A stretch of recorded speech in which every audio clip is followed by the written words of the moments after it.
प्रणाम बाबूजी। खुश रहा। अरवो के प्रणाम। अरे हम विदाई करावे आइल बनी। एकरा घरे के विदाई करावे आइल बड़ा। दोनों घरे विदाई करावे आइल बनी। हमार बेटी है तू कौड़ी के फटीचर मामा के साथे ना जाई। ड्राइवर साहब तू हो कान खोल के सुन ला, हमार भागिनी ये लोला खंटोला के बेटी के साथ ना जाई। अरे केकर बिटिया केकरा साथे जाई केकरा साथे ना जाई हमके का पता। हम मलकिन के फोन लगाओ तनी खुद क्लियर करी है। हाँ लगावा फोन। लगा लो फोन।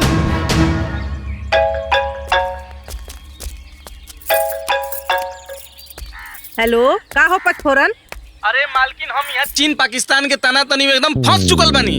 अरे ये दोनों पार्टी एक साथे भेजे के तैयार है ना। रउआ पहले क्लियर करी केकर बेटी केकरा साथे जाई या केकरा साथे ना जाई। हाँ तो कहता उन लोगन से हैं कि बंटवारा उनकरे घरे में भयल बा, अरे हमारे घरे में नहीं भयल बा। अरे उ लोग दूगो पटदार के बेटी होकी हां, बाकी पतो हमरा ही बारी चल ना। कहता पटकोला खानदान के झूठा लोग से हैं इज्जत से लोग विदाई कर दे, ना तो जैसे दामाद लोग लेवे ना गई ना वैसे ही गाड़ियों हम वापस करा दे। नौटंकी करे लोग जा। हां कह दे। ठीक बस समझाओ तनी रुका। देखा मालकिन कहली है कि विदाई करावे के पता करावो ना तो हम अपन गाड़ी लेके जाता नहीं। चल जालिन नहीं हरे लोगन तो उन्हा लोगन का यहाँ आवे का मन ना करत। आवे द लोगन के आवे तक कुल चर्बी निकालब लोगन का। काहे से कि हम जानता नहीं तू एकदम लापरवाह हो। ध्यान से जइहा, एक के गाड़ी में जाए के बा, डरिया मत। हाँ हाँ टाइम टाइम से दवाई खात रहिया। हाँ बाबूजी समझाए भी इनका के हम सब समझा और सुनो उज्जरत मोरा सब पे एकदम ध्यान मत दी। ठीक नु तू अपन ख्याल रखी है और अचार ना भाई संगे भेज दी है। ए मामा तू यही जा रही है जइहा मत, काहे कि माहौल कुल ठीक नहीं के यही जा। हाँ तू गाड़ी में ख्याल से जइहा, सथवे जात हो। हे भगवान जे हमर बबीता बेटी के फुसला के गलत घर में बियाह करवा देलस उनकर ध्यान रउवे राखब। अरे एगो लड़ाकिन सास के घर में बियाह करा के हमर बेटी के जिंदगी बर्बाद कर देलस रे दादा। हे भगवान रउआ के त कुल बुझाता कुल देखता नहीं। अरे जे जैसन करी ओइसन भोगी। अरे जौने घर में हम अपन बिटिया के जुत्ती न जाए दी वही घर में हमार बिटिया के बियाह करा देलक। ई सब केहू के सजा दी है भगवान। का सजा दी है चाची? तू और तोहर भाई मिलके एकल ही सास के खुटा में हमके बांध देले लो। हाँ तू तो हमार बहन होके वही कलही के घर में हमार बियाह करवा देलू।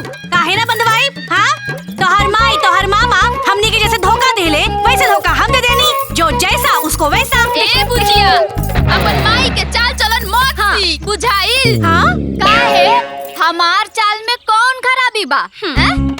अगर तू अपन भाई के हाँ में हाँ ना मिलाऊ तो हम अपन बबीता के बियाह घर में ना करती। अरे तोरे चलते हमार बेटी उ घर में गईली। अरे जी हम ऊपर झापर देख के हो में हम मिला देनी हो। ठीक बा भीतर के जानता कि सास कैसन बा ससुर कैसन बा ये करन दिखाता ई कुल। अरे राउर बेटवा सुरेंद्र और राउर भाई देखे गइल रहलन नु। अरे उनहु के ना बुझाइल और हमरा के और हमर भाई के दोषी मत बनाओ। ठीक बा राउर बिटिया है बबीतवा असरितवा के कुल पता रहल तब सब कुछ जान के समझ के हम मिलावलस हमर सोना जैसन बिटिया के बियाह बन लायक देवर से करवा देलस। काहे तहार मर्द आनहर रहे इनका ना सास ससुर अंदर बाहर सब पता करे के चाहत रहे। देखी कैसे बोलता रही। ए भौजी अब ढेर मुंह मत खुलवावो। हैं है तहार बेटी हमार बेटी के जीवन के साथ जवन कैले बियानु वो दुश्मन भी ना करी। ढेर ना आज जौन तोहार मेहरारू और तोहार सास जौन के लिए बियाऊ हैं केहू अपन परिवार के साथ ऐसा करेला का हो? बोला ए मामा तू तो मते बोला, तारे से हमरा नफरते हो गइल बा। तो हमनी के कौन सा तवन लोग से मोहब्बत हो गइल बा? बस करा चुप रह तू लोग। बहुत हो गल तोहर लोग के नाटक नौटंकी। चले के चलो ना तो अपन गाड़ी लेके चल जाई। अरे चले के बाहर चलो तनी जा भाई। हां चले सुना उन लोगों से बतियावे के कोनो जरूरत नहीं है। वो लोगन के मुंह लगन के कोनो जरूरत नहीं। कहती हम क्यों कटाव ना साहब।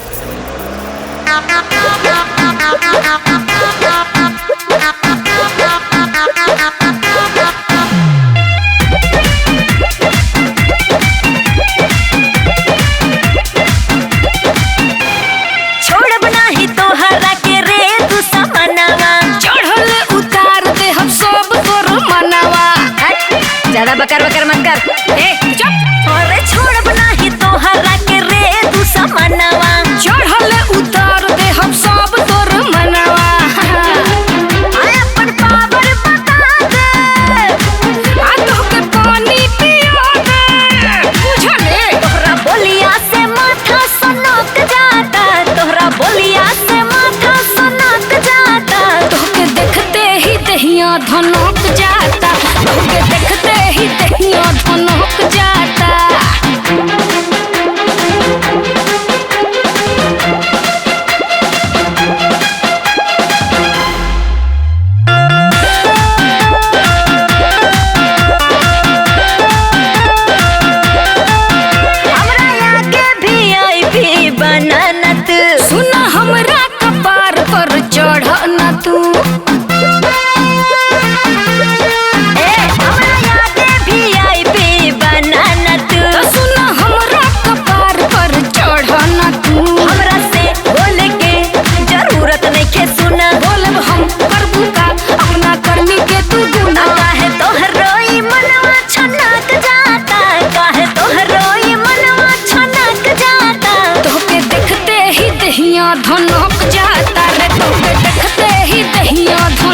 मौज हाउ तुझे बड़का महारानी के ताज हाउ ताज होगा ताज है हम जानी ले तू धोखेबाज हाउ का बड़का महारानी के ताज हाउ बोलबू तो तोहरा के अरे देहब हम समझाई जैसन जे करी ऊ अरे वैसन ही तबाई देख दुश्मनी पनक जाता तोके देख दुश्मनी पनक जाता तोके देखते ही दहिया धनक जाता तोके देखते ही दहिया धनक जाता तोके देखते ही दहिया धनक जाता रे तोके देखते ही दहिया धनक जाता।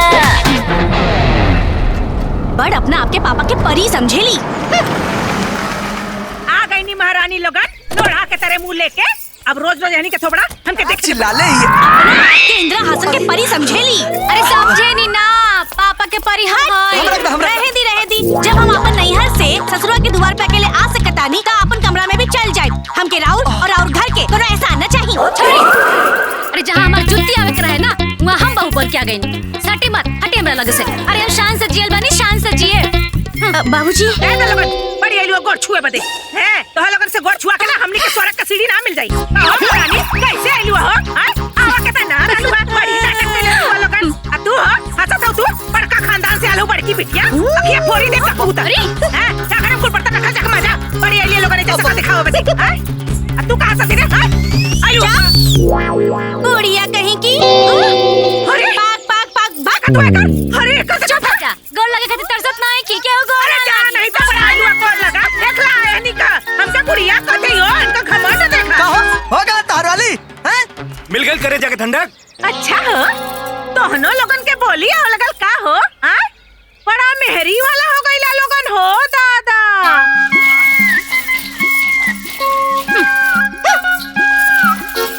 हाय देखा अब ले मसल मसल सब्जियां चिराता पता नहीं खाना कब ले बनी है भगवान। अरे हमार तो किस्मते खराब रहल है बड़का लड़का कबिया भिख मंगा खड़े हो गई और छोटका कबिया बड़बोला खड़े हो गई। अरे हम अपना माई बाप के इज्जत जोगावत रहनिया न तो ऐसा ससुराल में कब्बो ना रहती लात मार के चल जाई। हे भगवान जिन जानी हमरा साथे धोखा कैली ना हमरा साथे घात कैली ना वो ऊपर पड़ो जे हमरा पे ऊपर डाले ना ओके माटी लाग जाओ और जे हमरा के भीख मंगा कहे वो भीख मंगा हो जाओ भीख मंगा। अरे तू हमरा के भीख मंगा खा लिया अरे तो हिम्मत कैसे भइल भीख मंगा कहेगे। अरे तोहनी के तो मुंहे लगा बेकार बा निर्लज बाड़ी सन बनाओ लोगन ठूठा ये दोनों के दोनों एकदम चढ़बाकी ने बाड़ी सन। हे भगवान जी राहुल सामने ये दोनों झूठ ना बोलिया यही खातिर मोबाइल में रिकॉर्डिंग लगा के रख देत पानी।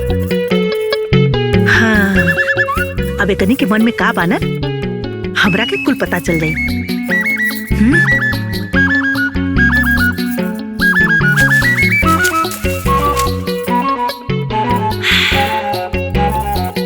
हे भगवान रहुआ तो कुल जनते बानी यानी कि हमार चुप जियाद रे बाड़ी। भगवान जी एकनी के उठा ली माँ दी एकनी के हम ना राउर के 21 रुपया के लड्डू चढ़ाए। हाँ भगवान जी मान जी भगवान जी।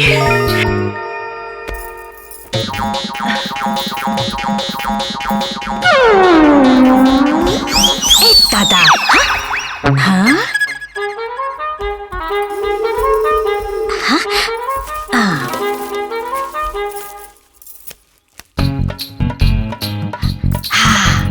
रिकॉर्डिंग तो चालू बा। भगवान जी के सामने बुढ़िया झूठ ना बोली हुई है। हाँ आवाज भी रिकॉर्ड हो गई बा।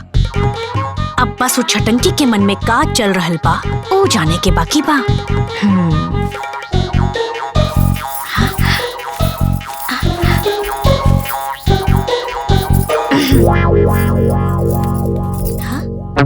देखी भगवान जी वो बुढ़िया हमरा खातिर बेल पत्र नहीं खे रखले।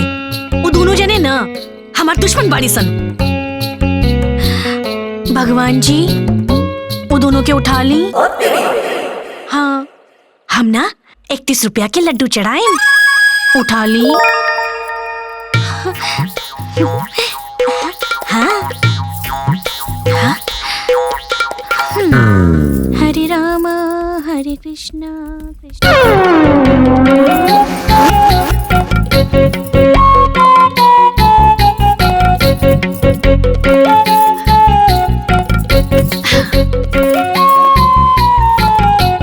जय हो भगवान जी।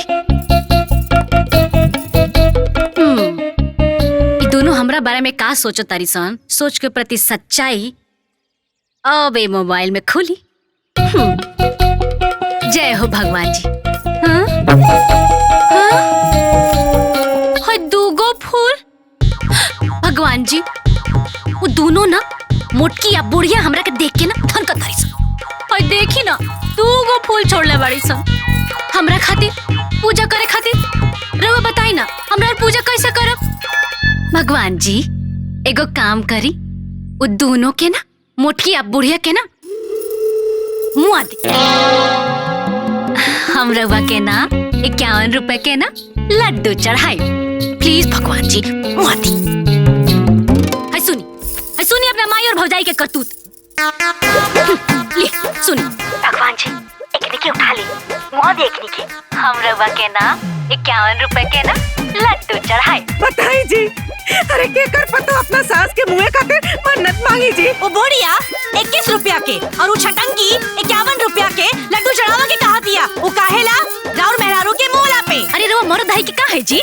अरे हमरे प्रति घर में का चल रहा बा, कुछ पता बा? हम कबो कुछ बोलने बानी केहू से कुछ कहले बानी। हमार मौला के इंतजार करता सब लोग। झगड़ा झंझट तक ठीक रहे, बाकी हमरा मेहरारू के मुआवे खातिर मन्नत मांगता लोग। ये बर्दाश्त से बाहर हो। ये बात के फैसला हो के रही और सब केहू के जवाब देवे के पड़ी। अब वो लोग के हम बताए जौन लोग 3-5 करत हुआ ना। तो रुक, वो लोग के हम बतावत हई। आप भोला कहाँ बड़ा था रे? देखा बड़े बुलावत हुआ बाबूजी, आज कुल फैसला होइए जाई। जाई? कहाँ बड़े? निकल बाहर। जोरू के गुलाम बन के बड़ा था। क्या जोरू के गुलाम है? तू हवे और तोर भाई का बोला तड़ा हो? अब बोला। अरे तोहन लोग के मेहरारू जौन करत है ना, ठीक ना करत है। अब हम जौन कहत ना सुना, जौन है छोटकी है ना माई और हमर मेहरारू मारे के प्लानिंग में बाई। ये तो हम पूछे आई नहीं हो। हमारा नहीं के बुझात कि कौन पतो अपन सास के मरे खातिर पूजा पाठ करेले। ए बाबूजी, माई के साथे साथे ना भौजियो तो हमरे मेहरारू के मरे खातिर दुआ मांगत ताड़ी। ऐसन करे के चाहला का? अच्छा, हमरे पास रिकॉर्डिंग भी हो। तार मेहरारू जौन कइले बड़ी ना, ओहू के रिकॉर्डिंग हमरा लगे बा। हां त हमरा हम पास रिकॉर्डिंग बा, केहू झुठला ना सकी। अच्छा, तो हम लोग के मेहरारू के पोल खुल गई, हमहू माई के पोल खोल दे। अरे मौका, तो हनी के मेहरारू ना हमार बुढ़िया के पैर के धूलो ना है। अरे जी रउआ चुप रही। अरे पहले तो हम कुछ ना कले रहनी है, लेकिन आज खुल के कह डाली। हे भगवान जी, हे शंकर भगवान, उठा ले दोनों के, उठा ले। मुआ दे कनी के, मुआ दे। ए बुढ़िया, हमरा के श्राप देलू ना तो ठीक ना होई। क्या होई हो? जे कहेगे बा एकरा के कहे। तू दोनों जना हमरा के मुंह के कहे के तो देखा। तू दोनों जने के नानी नहीं याद दिला तनी तो हमरा नाम सरिता ना। हां त अभी याद दिलावा ना, हम त अभी कहा तानी। ए भगवान जी, दोनों के उठा ले दोनों के उठा लो। ते भाई रवा के दुश्मन रे, तोरा जैसन बहन उफाड़ पड़ो। और बुढ़िया हो चल, ते बुढ़िया हमर मरे के भगवान से काम ना करत ले, ते ही मर। ए भगवान जी, दोनों के मुंह आता। अरे तू तो मंदिर में आरती करत रहलू है ना। तू बोले के बात हट जाओ भगवान से, हट जाओ सामने से। हमरा खातिर 51 रुपए के लड्डू चढ़ावे के कहत रहली। हमरा से लड़ बसन। बोल भी तो मुंह फोड़ दो। वही तो मेरे दोनों के मुंह आते। छोड़, आज तोनी के बारे में पूरा गांव जवार का नाम बता दनी तो फिर कहिया कर। अरे ते का बताई बे, हम बताई भाम, रुक जा। अरे जा पड़ी तो जो सन। अरे तोहनी के लाज में अरे चुप बढ़िया, पूरा गांव के बताई। चल चल चला सुन। अरे आओ हम तो कहा देख वो पीछे पीछे आवत नहीं हां तोहार। आ जा भी सन, रुका सन। अरे जब से तो हनी के मेहरारू ए घर में आइल बड़ी सना, बात हो गइल बा। हमरा से लड़ा का बोले तू हमरा से लड़बे? अरे भेजा ए एकरी लेखा हम आज ले देखले नहीं की। हम तोहनी के बता ले बड़ी। का बोले से हमके कहा के ना हम हमारा हाथ छोड़ हमारा हाथ छोड़ कहां चल। अरे छटंगी के तो ना पहले एक मुंह तोड़ दे भाग। आज तो सब फैसला हुई है कि हम दोनों के मन बदलो। छोड़ हमरे के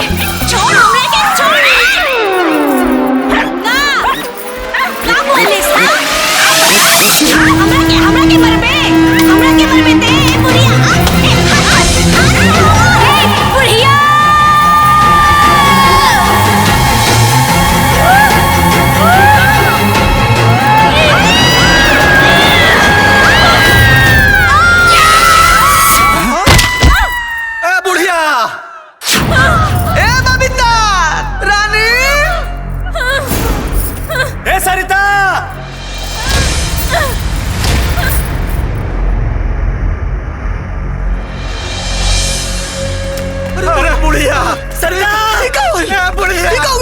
तो गए सरता बबीता छोटी की अरे बुढ़िया अरे सरता बबीता बुढ़िया अरे बाबूजी बबीता काली को बबीता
तीनों आत्मा के कहाँ ले जाए के बा?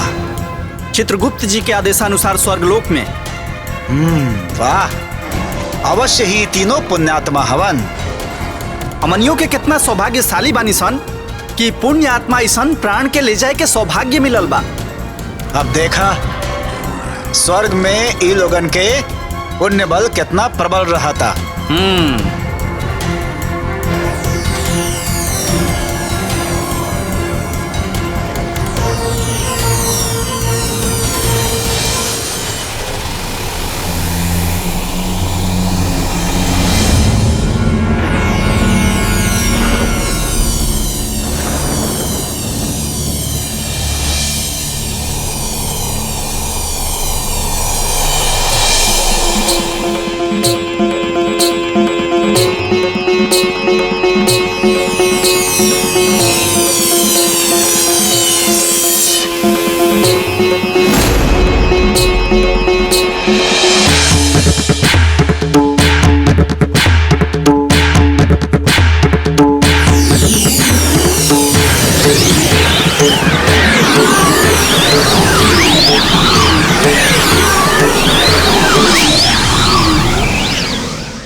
प्रणाम देवर्षि।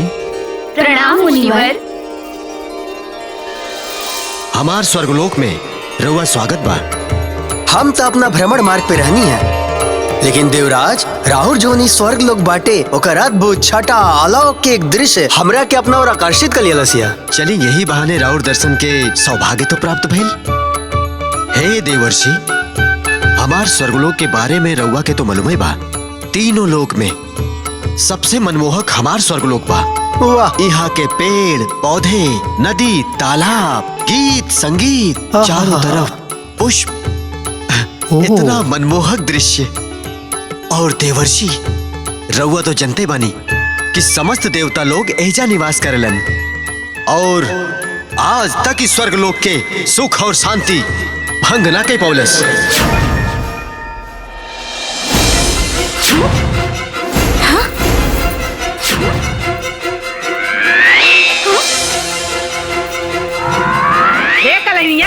करे तोनी के हमरे घर में कौन सुख ना मिलल रे? आय बताओ सन। आय ए बुढ़िया, कौन सुख के बात करता रे? हाँ, 24 घंटा काच काच काच काच। हाँ, ना बोले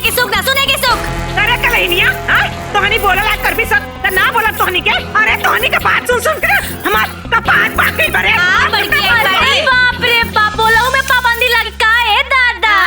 सात झाड़ू से बाहरी सब सास के और ऐसे ससुराल के। अच्छा तो हम झड़ुआ लेके पहाड़ पे चल लूं। अरे चुप हो जा। अरे झड़ुआ ले कुड़िया, चुप हो जा रे। अरे जा कुड़िया,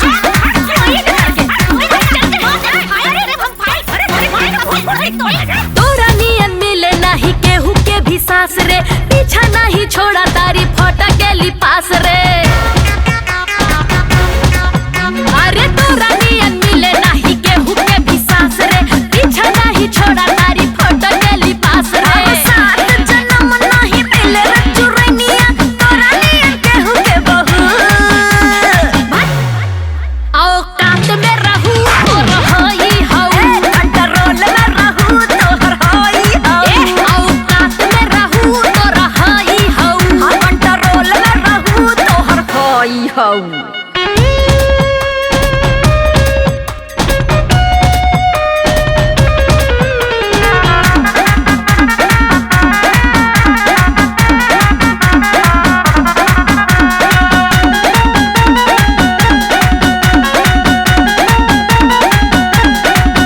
तोरा ला शरम ना बाटे, बोलिया कीड़ा जैसे काटे मोला छिनिया रे। तोहर बाप ठगो हरवा, हमर फूक देले घरवा कुला छिनिया रे। हमरा आगे आगे मुंह जाती खोला दीदा मारब की पसार जइबी। हमर धोखा से करावली पिया हवा हमार की बहार जइबी। अरे कावला भी बतिया तू हमर समनवा, जिभिया संभर के कहू बुझली। आओ काट में रहू तोर होई हऊ, कंट्रोल में रहू तोहर होई हऊ। आओ काट में रहू तोर होई हऊ, कंट्रोल में रहू तोहर होई हऊ। तोर हई हऊ नाश को के रख देले बड़ी सन, तोहरा जैसन बहू तो सात घर दुश्मन के भी ना मिले। अच्छा सास मतीन सास रहे त रहे, पर नचिया ते ऊपर पड़ जाओ। हट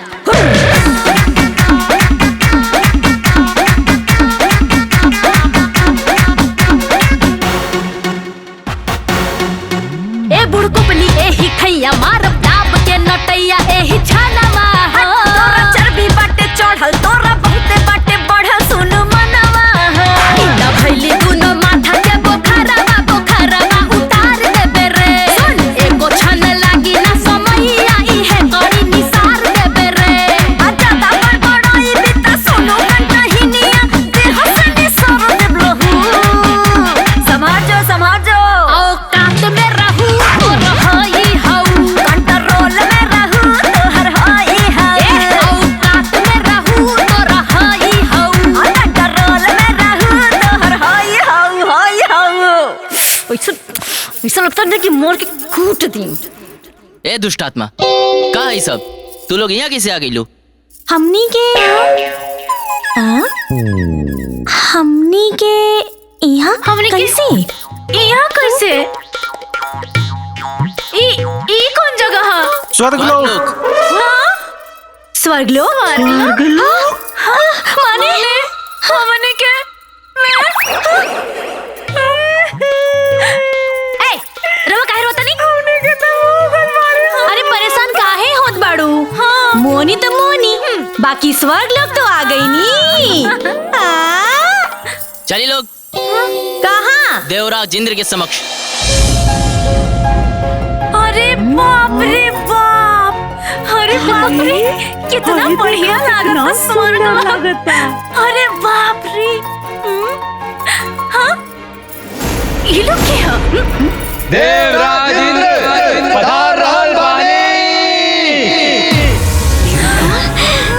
इंद्रदेव जी साकारं भुजगशयनं पद्मनाभं सुरेशं विश्वाकारं गगनसदृशं मेघवर्णं शुभांगं।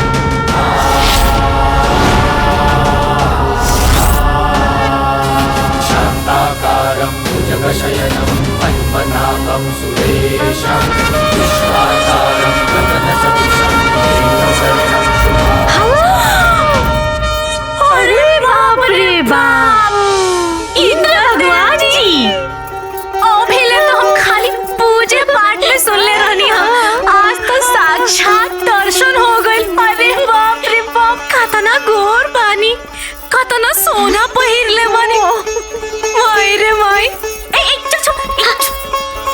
प्रणाम इंद्रदेव। अरे बाप रे बाप, खाली है ऊपर से नीचे तक सोने हो दादा। अरे बाप रे बाप।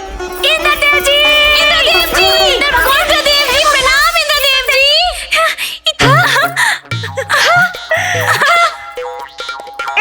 इंद्र भगवान। सुनी ना, बाकी रवा ना एगो काम बहुते गलत कह देनी जी। अरे का जरूरी रहल ब्राज में इतना बरखा बरसौला के? बेचारी कुल कितनी गाय सन बह गई। अरे यही से तो किशन भगवान अपन कानी अंगुरी पे वृंदावन पर्वत के उठा के इनकर घमंड तोड़ दिले। यही से तो राहुल ना धरती पर ना मंदिर ना बनेला, पूजा होला। मूर्ख मानव, बंद करा अपन मूर्खता।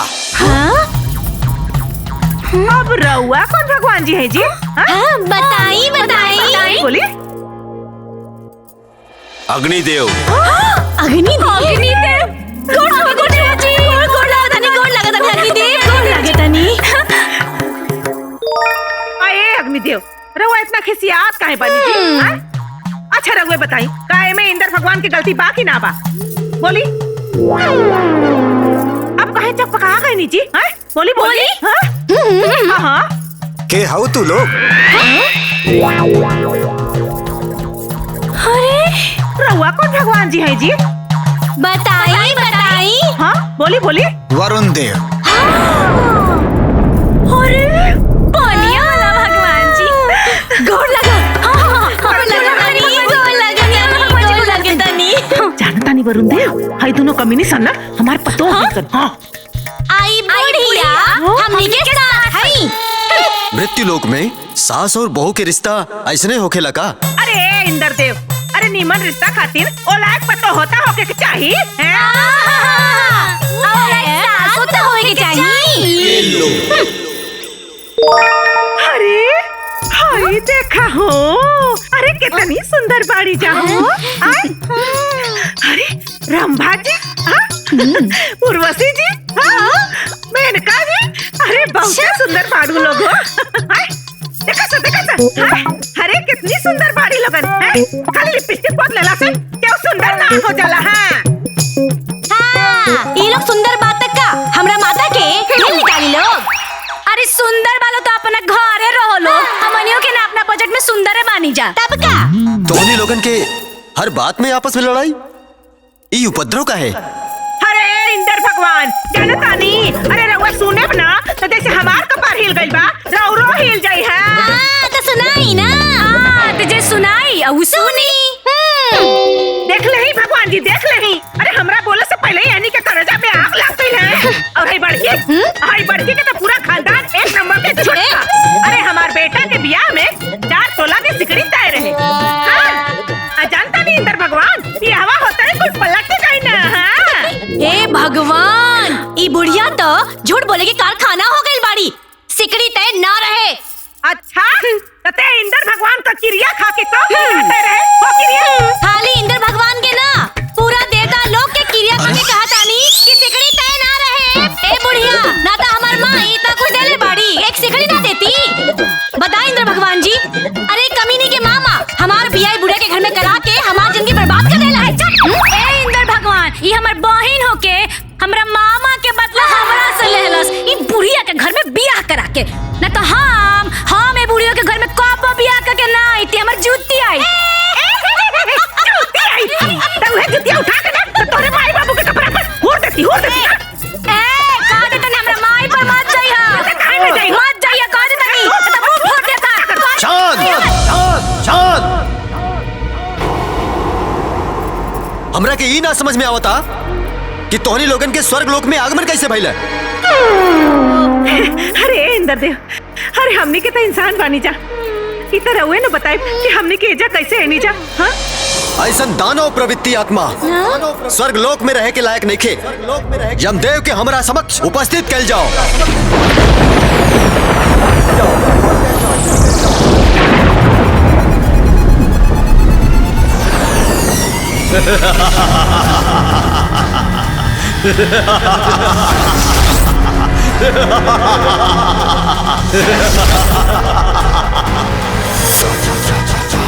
चित्रगुप्त जी लिखे, रमेश नाम के एगो व्यक्ति रहे, वो बहुत उदंड रहे। ओकर उदंडता से ओकर पिताजी ओकरा से बहुत ज्यादा परेशान रहा। ओकर पिताजी माई ना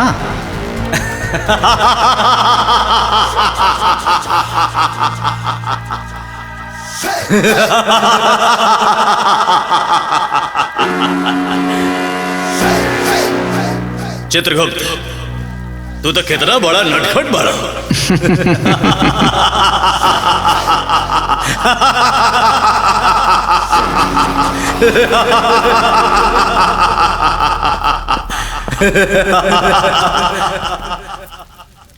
यमदेव के जय हो। यमलोक में तुहार स्वागत बा मातली जी। बहुत बहुत धन्यवाद यमदेव जी। एजा आवे के प्रयोजन बतावा। देवराज इंद्र जी रुआ के यथाशीघ्र बुलावले बानी प्रभु।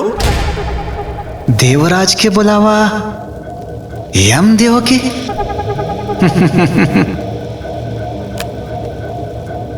सुन के चित्त प्रसन्न हो गए। अब प्रस्थान में विलंब का है? अब प्रस्थान में कोनो विलंब ना हो चित्रगुप्त। अब हमने अभी के अभी प्रस्थान करा। जवन आज्ञा यमदेव जी। इंद्रदेव के द्वारा राहुरी निमंत्रण के बारे में सोच के हमारा मन में बहुत कौतूहल होता। ये कौतूहल के कारण लागा था कि इंद्रासन में रवो आसन लागी। इंद्रदेव के समस्त देवगढ़ में रवो गिनती हुई प्रभु।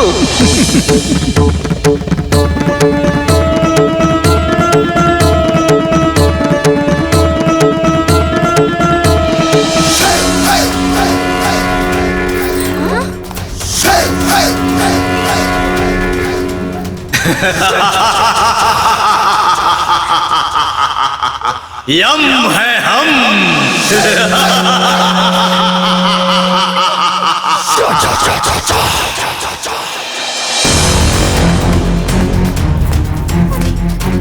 प्रणाम यमदेव। देवराज इंद्र के प्रणाम।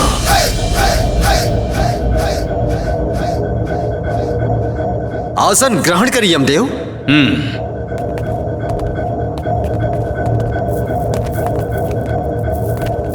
देवराज इंद्र, हमारा के देवलोक में बुलावे के कारण हमरा स्वर्ग लोक में विपदा पड़ल बा यमदेव। विपदा? ओह, कौन ऐसा असुरी शक्ति बा जवानी करे के दुस्साहस कैलाश? ये तीनों मानव आत्मा यमदेव।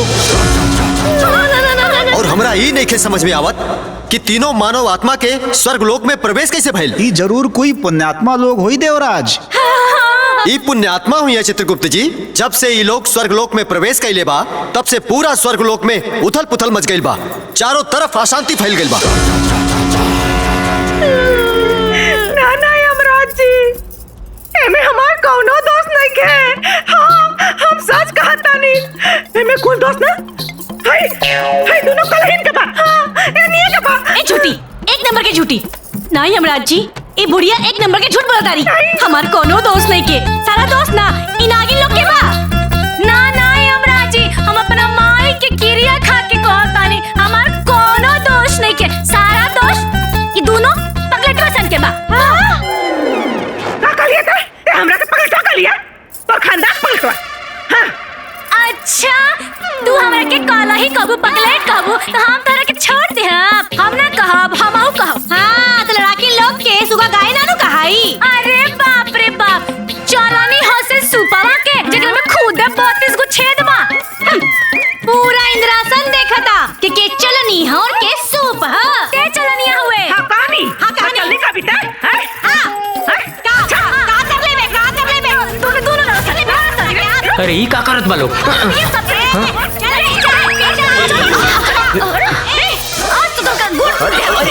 अरे सब कहाँ है बा? अरे रुका इन लोग के। अरे ई का हो रहा बा? अरे कोई रोका इन लोग के। नारायण नारायण। देवराज, आपके स्वर्ग लोक में तो अत्यधिक शांति बाटे। आज टोनी के सिखा के। आज टोनी के मुंह तोड़ दे। हमरा समझ तू लजी है। काट दनी।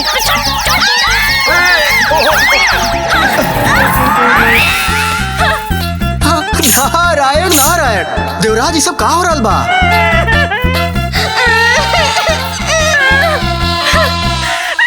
अरे हटी यहाँ से।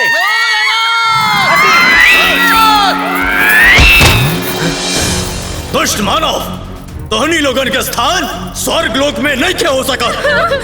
चित्रगुप्त जी प्रभु। ये दुष्ट आत्मा लोग के कर्म फल के हिसाब से नरक लोक में मिले वाला यातना के बारे में बताई। क्षमा करें प्रभु, हम अभी संशय दूर कर देता नहीं।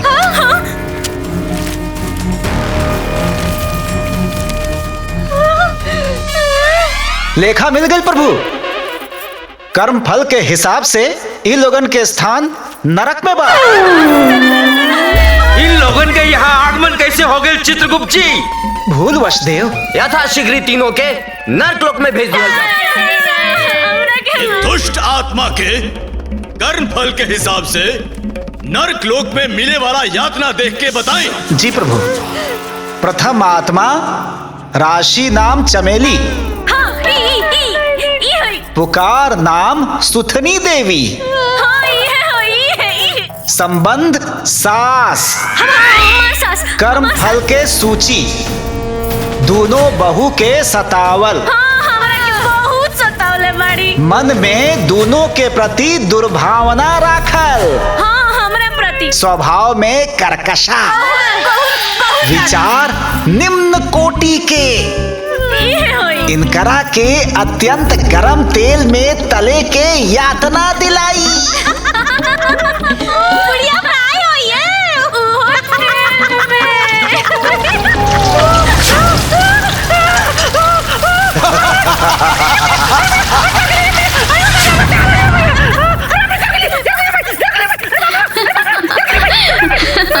भगवान जी, ये सब झूठ हुआ। हम क्यों के नहीं कर सतावले बाड़ी? नहीं, झूठ बोलत दिया। हमरा के बहुत सतावले बाड़ी, हमरा माई के बहुत गरियोले बाड़ी। हाँ यमराज जी, ई झूठ बोलत तारी। हमरो के सतावले बाड़ी, हमरो के गरियोले बाड़ी। बुढ़िया अरे कमीली, तेरे घर को बिता। देखी सुनी, फिर से घर की गरियाला तारी, कमीनी कहा तारी। देखी ना भगवान जी, अरे इसको हमारे संगे अन्याय होता।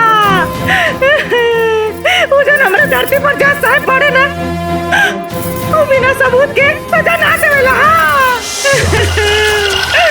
तो ये चित्रगुप्त जी, रउआ जो सब बन के सजा सुनाओ तानी ना, रउआ लगे का सबूत बा कि हमें यानी के सतावले बाड़ी? हमनी के यहाँ से मृत्यु लोक के हर जीव के हर कर्म पे नजर रखिला सा। नजर रखिला? कैमरा लगौले बाड़ी का? ई का होता?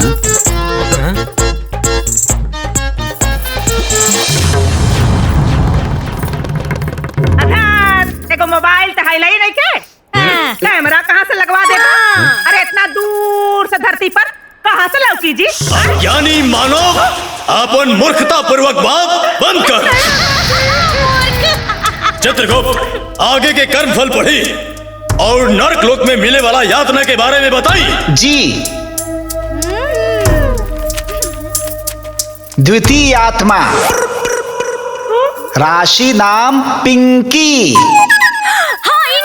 पुकार नाम बबीता देवी, संबंध बड़ी बहू, कर्म फल के सूची, सास छोटी बहन के सतावल, दोनों के प्रति दुर्भावना राखल, विचार एकदम निम्न कोटि के, एकदम निम्न के। इनकरा के खौलत गरम पानी में यातना दिलाई। अंडा नियन खुद को बुलाई वो।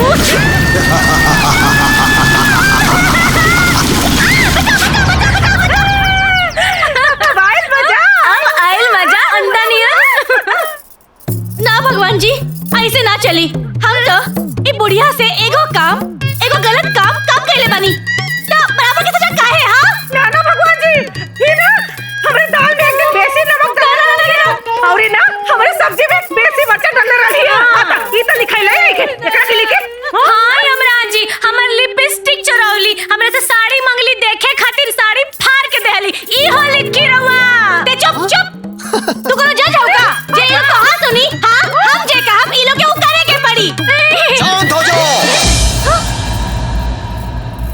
जीवन के कर्म के लेखा जोखा रखे के उत्तरदायित्व सिर्फ चित्रगुप्त जी के हाँ।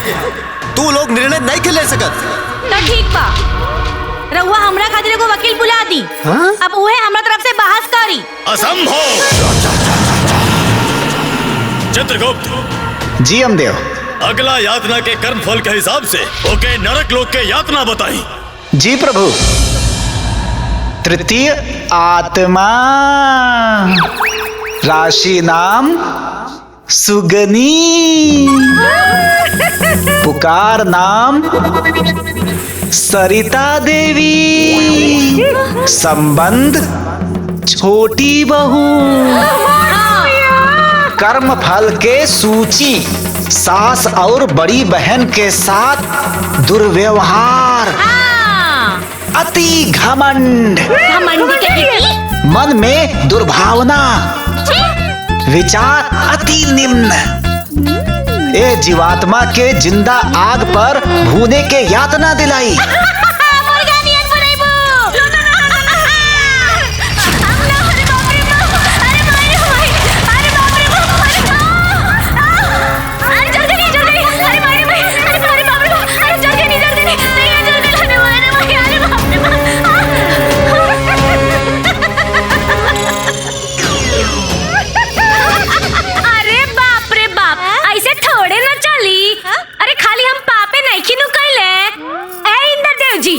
सुनिए मत बात, हम पुण्य भी कैले बानी। 8वां में जब पढ़त रही ना तब बाहुला कैनी एक, देखी और सुनी अनंत चतुर्दशी कैनी 2, और सुनी अपना माई के साथे गंगा नहाए गइल रहनी 3। झूठ बोलतिया। इतने ना, ब्याह के बाद ना हर साल तीज करत रही। 4 गो पाप और 4 गो पुण्य। 4 में से 4 गए। हाँ, 4 में से 4 घटा दी, बचल 0। पाप और पुण्य बराबर। हिसाब क्लियर। हाँ, सत्य कथन देवी देवराज, सत्य कथन। अच्छा हो रे झूठी रे करे और जब तिजिया बुक कर रही अच्छा अपन मरद से झगड़वा कैले रही तवन ना न जोड़ाई है। हम कहनी कि तू कहले। अरे बाकी के बात हमरा से सुना। अच्छा हम बतानी। जहिया बहुला भुगले रहलू हा त चुरा के रसगुल्ला ना खाइले रहलू हा, और अनंत चतुर्दशी के दिन पंडित के खाना खाए से पहले ही खाना खा लेलू हा। हम खैनी वो कहां जड़ाई। हम खैनी तू खैलू अरे हमनी से झूठ बोल के अपना मरद से झुमका करौले रहे तो सजा मिली। ए बुढ़िया चुप, तू दोनों के दोनों ना झूठ बोलत। इनका मुंह देखा ते झूठी ए झूठी ए बुढ़िया ते झूठी। हमरा बाप के खाले रुक करके बता तनी कपार ना फाड़ दे तो हमरा माई के बारे में बता कपार फोड़ दे हम। अब देख डराइम ना छोड़ दे ना डरेबू तू कपार ना फाड़ दे तो देख ले। अब मार के कपार फोड़ दे, मुंह तोड़ दे, टांग तोड़ दे।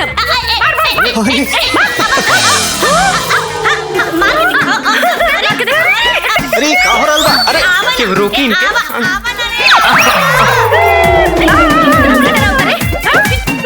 बाहर मुंह तोड़ दे, भाग तोड़ दे बाहर।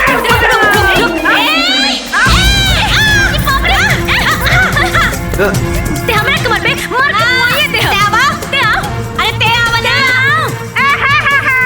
काले ऊपर ये है तो लगन का हे वरुण दे हटा हम चढ़ हटा। अरे आवा ना। ओ तावा अरे चुप, बड़की आइल बाड़ी बर्फ का बर्फ फूटे। आवा हमरा लगे वरुण देव के अस्त्र चीर दे त हमरा लगे वायु देव के हथियार बा मार के कपारे फाड़ दे। अब तोहर हमारे हाथ में चंदर देव का हथियार बा।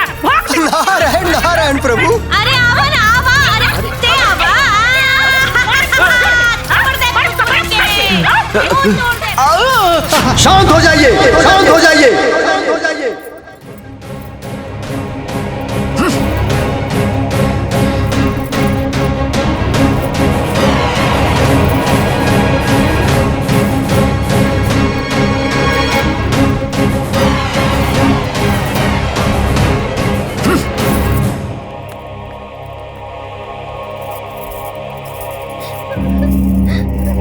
तोहनी के कारण भइल है ई सब।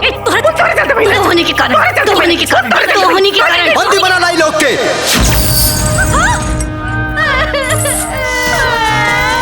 अरे भाई रे भाई हम कुछ ना कहनी होई के नर्क लोक में ऐसा यात्रा देवे के तैयारी करा कि कोनो भी जीवात्मा स्वर्ग लोक में ऐसा अशांति फैलावे के दुस्साहस ना कर सके। हाँ, सही कहा था। ले जाए लोग के।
भगनी के मार के सुता दले बड़ा ड्रामा करत आड़ा सन।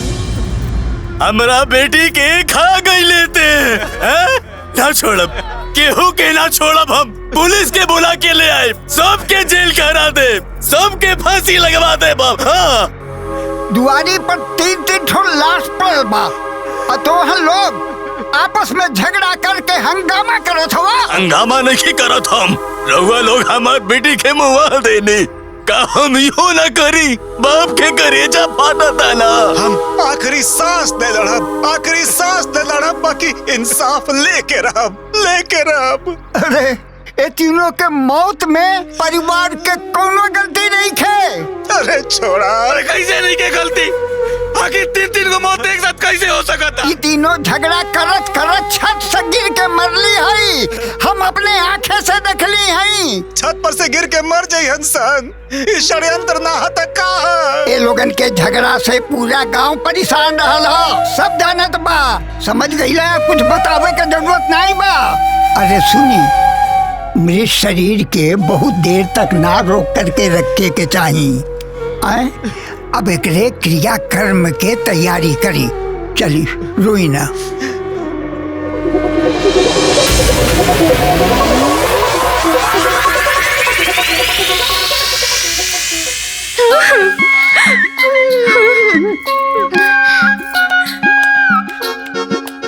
ए अम्मा, अम्मा, अम्मा जी, सुनत नहीं की का? अम्मा जी कइले रहलू लोगन? तोहा लोगन के फटीचर मुंह से ना अम्मा जी निक नहीं लागत। दुश्मनवा कहा लोग? दुश्मनवा? ए दुश्मनवा। बोल दुश्मनवा। देखा, ई ना हमनियों के आखिरी मिलन बा। हाँ, आखिरी प्यार बा, आखिरी दुलार बा। एकरे बाद तो हमनियों के करनी के हिसाब से ना नरक में फल भोगिए के बा। अरे बाप रे बाप, अरे हम नरकवा में ना जाइब हो दादा। अरे नरकवा में सप्पवा, बिछिया, गुजरवा सब रहेला सन। अरे शांत हो जा, ओही जो मकड़ी हो रहे हैं। अरे बाप रे बाप। चुप, शांत रहो। शांत के लिए रहला हो। शांत करल कराला। अरे हमनी के साथ पता होगा बोलल बतियाई कठिन कले पड़ला नहीं तो। एक तो हाथ और गोड़ में बेड़ी डाल देने बाड़ा, मुंह पे ताला मार दो। ई कोनो बात है कि हमनी के बोले नहीं के देता? हां, देवराज इंद्र के आदेशानुसार स्वर्ग लोक में शांति कायम करे खातिर ये तीनों जीवात्मा के अलग अलग रखल जाओ। आज्ञा के पालन हो।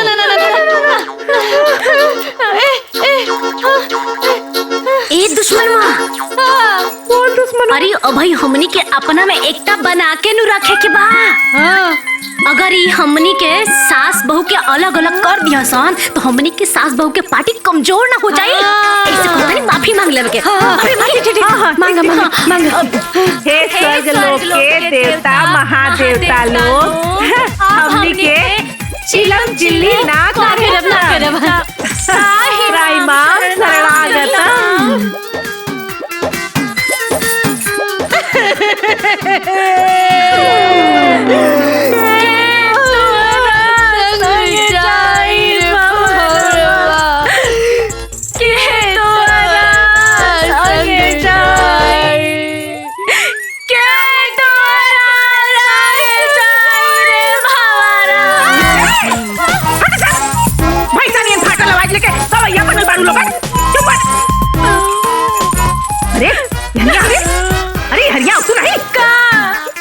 हम तीनों जने मिल के पड़ी इंद्र भगवान से माफी मांगे खातिर कहे चल के इंद्र भगवान के फुसलावल जाई। राजा ए सिपाही जी हमने के ना इंद्र भगवान से मिले के बा। वो अभी क्या अभी भाई ठीक बा।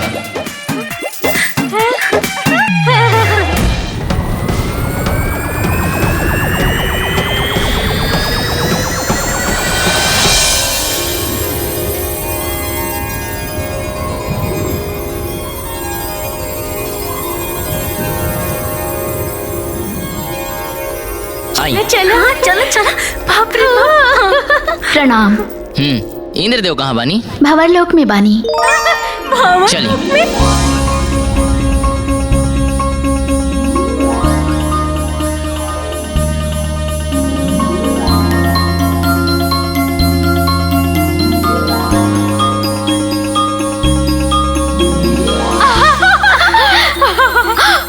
प्रभु वो देखी।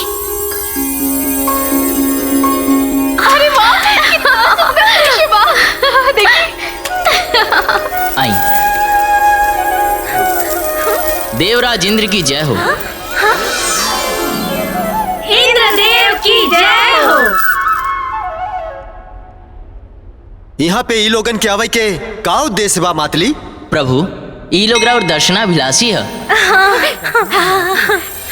तुम्ही हो माता पिता, तुम्ही हो बंधु सखा, तुम्ही हो नैया, तुम्ही खेवैया, हम है याचक दाता, तुम्ही हो। का बात बा मानव? हे इंद्रदेव हमरा धरती पर ना जेकरा के भी मौत के सजा सुनावल जाला ओकरा से ओकर आखिरी इच्छा जरूर पूछल जाला। हाँ रउआ तो महान है, भगवान है, रउआ तो दयालु है, कृपालु है। तो का इंद्रदेव हमनी से हमनी का आखिरी इच्छा ना पूछब का रउआ? नाना देवराज ये लोग बहुत दुष्ट प्राणी लोग बा। ये लोग के मन में धूर्तता है। ये लोग पे भरोसा कईल अनुचित बा प्रभु। अरे रंभा बिटिया, अरे तू तो हमारे बिटिया जैसन हो ना, तो का तोहरा के अपने माई पर भरोसा नहीं खे? ए मेनका तू तो हमार बहन जैसन हो। वो कहा ना कि हमार फुआ की बिटिया के नाम ना मेनका है, तो हम उनका के मेनका बहन कहत रहनी है। बड़ बहन की लाज रख लो मेनका बहन। उर्वशी सखी, धरती पर हमरो सखी के नाम ना उर्वशी है, आ तोहरो नाम उर्वशी बा, तो तू हम सखी बहनी काका।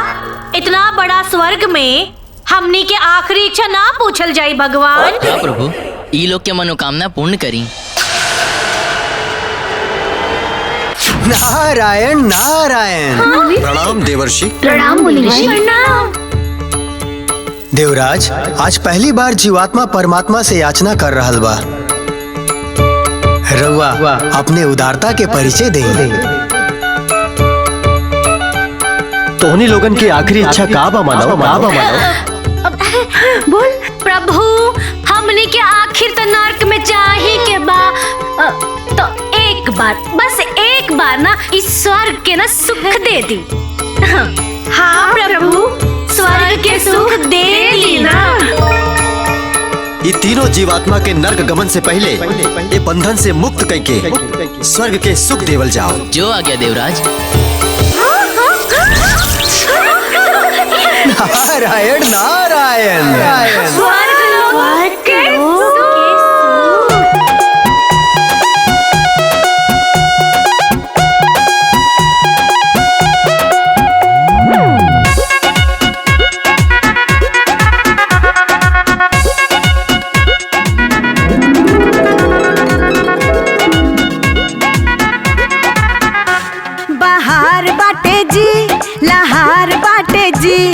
स्वर्ग के आगे धरती बेकार बाटे जी। बाहर बाटे जी, लहार बाटे जी, अरे स्वर्ग के आगे धरती बेकार बाटे जी। ऐसा सूझी देखी तनी है भी अति स्वागत, तीनों अप्सरा लोग हमनी के स्वागत में लागल ता। लूटी लूटी ऐसा सूझी, लूटी लूटी ऐसा सूझी है स्वर्ग वाला मजा। लूटी लूटी ऐसा सूझी है स्वर्ग वाला मजा।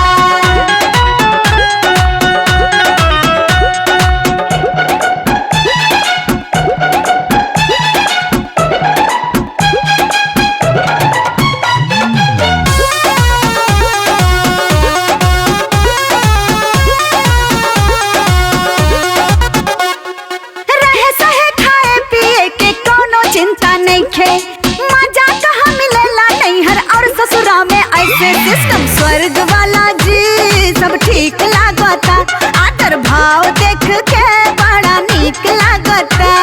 स्वर्ग में अब रहे के लगाई तनी आदत, तीनों अप्सरा लोग हमनी के स्वागत में लागता। लूटी लूटी ऐसा सूझी लूटी लूटी ऐसा सूझी है स्वर्ग वाला मजा। लूटी लूटी ऐसा सूझी है स्वर्ग वाला मजा।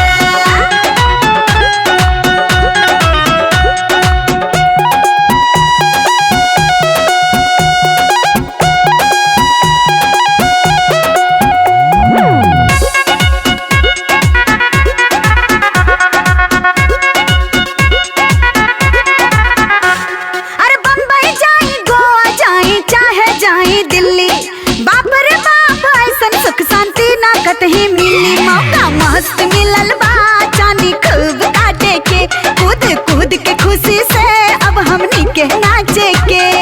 खूब उठाई मजा अपन कुछ हो नहीं खेलागत, तीनों अप्सरा लोग हमनी के स्वागत में लागल ता।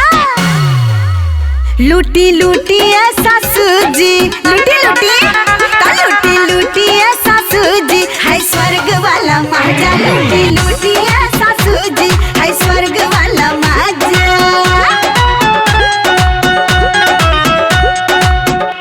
उफ, बाहर है भाई। अरे मोरी मैया रे।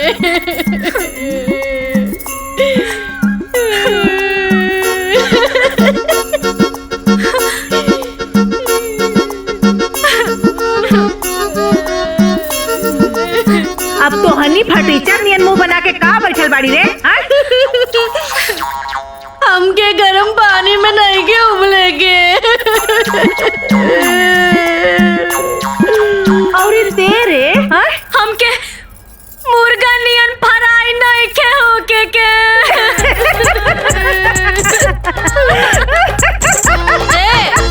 पगला गल बड़ी का ए बुढ़ियो, ढेर हंसा जान, तू फराई हो तेले में। हाँ हंसला हंसला। अरे आप क्यों फ्राई उराई ना हो यहाँ? काहे? यमराज तो आप रिश्तेदार बड़े का? अरे हम यमराज का माई है, ए जाई वो लोगन के वजह से कुल बता दे। यहाँ आवा लोगन।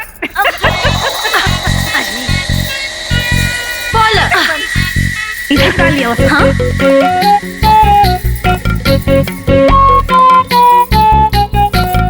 है ना? नहीं चलेगी, नहीं चलेगी। ठहर जाओ। ठहरिए। देवराज इंद्र के आज्ञा के बिना इंद्रलोक में प्रवेश वर्जित बा। प्रवेश वर्जित बा। नहीं चलेगी, नहीं चलेगी। तानाशाही नहीं चलेगी, तानाशाही। अरे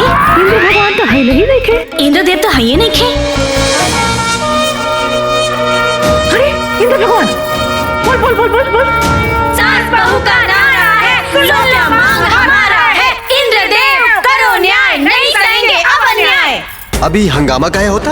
ऐसे कि स्वर्ग लोक पे हमनी के साथे अन्याय होता। नहीं सहेंगे, नहीं सहेंगे, नहीं सहेंगे, नहीं सहेंगे। स्वर्ग लोक में अन्याय असंभव। तोहनी लोगन के तो नर्क लोक में होके के चाहिए। काहे जी? हमने लोगन के नर्क लोक में काहे होके के चाहिए? काहे कि तोहनी लोगन के स्थान नर्क लोक में रहे। अच्छा, तो हमने के एजे काहे के लेवल गए? हाँ। बोली बोली। ये चित्रगुप्त जी के त्रुटि से भइल बा। बनी रहुआ असली पॉइंट पे। तो जब गलती चित्रगुप्त जी के बा, तो हमनी की सजा काहे मिली? बोली बोली। हम तीनों जने सोच विचार करके फैसला कैले हई कि हमनी के नर्क लोक नहीं जाए के। नहीं सहेंगे, नहीं सहेंगे। अब अन्याय नहीं सहेंगे। जिसकी गलती उसे सजा दो। चित्रगुप्त को जेल भिजवा दो। हम जीवों को नहीं सताओ। चित्रगुप्त को शीघ्र हटाओ। ये अनुचित है। ये उचित बा। अरे तू लोग तो स्वार्थी जीव बाड़ा। हमनी के देवराज इंद्र से विनती करके तोहनी लोगन के स्वर्ग लोक के सुख देनी सन, परंतु तू लोग आज दानव के जैसन हमनी के साथ छल कैलू। अरे रूपवती, और जन हमनी लोगन के संगे होता, रउआ लोगन के नइखे लौकत बा का? अरे जे जौन करी उहे नु भरी। एहो उर्वशी, हमनी के स्वार्थी कहतारू। अरे धरती पे 3-3 दिन बिना अन्न जल के देवता लोग खातिर उपवास करीले। का देवता लोग हमरा खातिर उपवास करीले का हो? ए मेनिका जी, अरे हमनी के स्वर्ग के सुख दे के कोनो एहसान नहीं को कइले बुझालू। अरे जब हमनी के स्वर्ग में स्थान मिलल बा, तो सुख तो देबही ना। अरे इंद्रदेव जी, ये न्याय और अन्याय के बीच का लड़ाई हो। ये सब तो असत्य के बीच की लड़ाई हो। जब तक हमनी के न्याय ना मिली, झगड़ा जारी रही।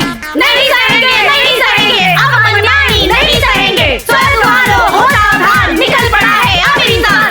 नहीं चलेगी, नहीं चलेगी। अब मनमानी नहीं चलेगी। न्याय होगा, न्याय होगा। अब हमारे साथ न्याय होगा। नहीं चलेगी, नहीं चलेगी। अब मनमानी नहीं चलेगी, नहीं चलेगी, नहीं चलेगी। अब अन्याय नहीं चलेगी।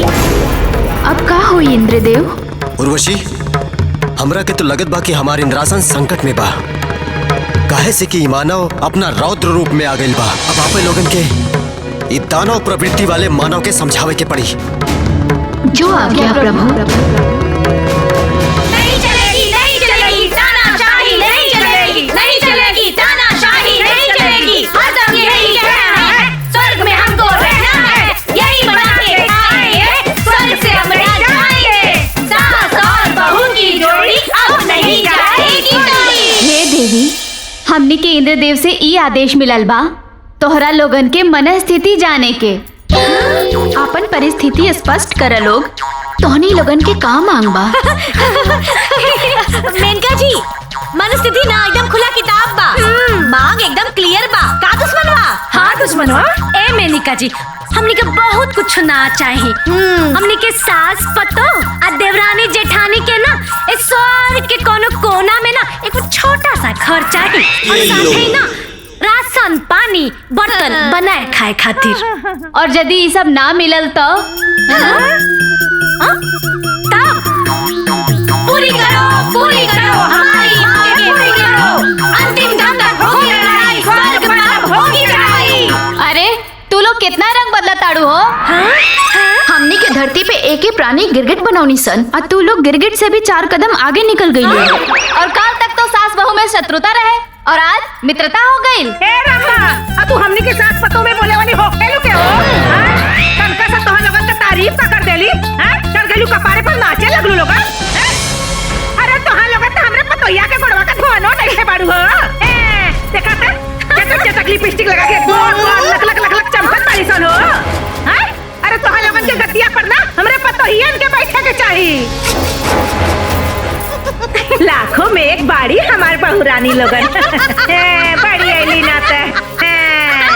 ए दुष्ट प्राणी, तोनी के स्वर्ग लोक के अप्सरा के अपमान कइले बाड़ू सन, एकर दंड अवश्य मिली। अरे क्या बड़ी दंड देवे वाली भइल बाड़ू?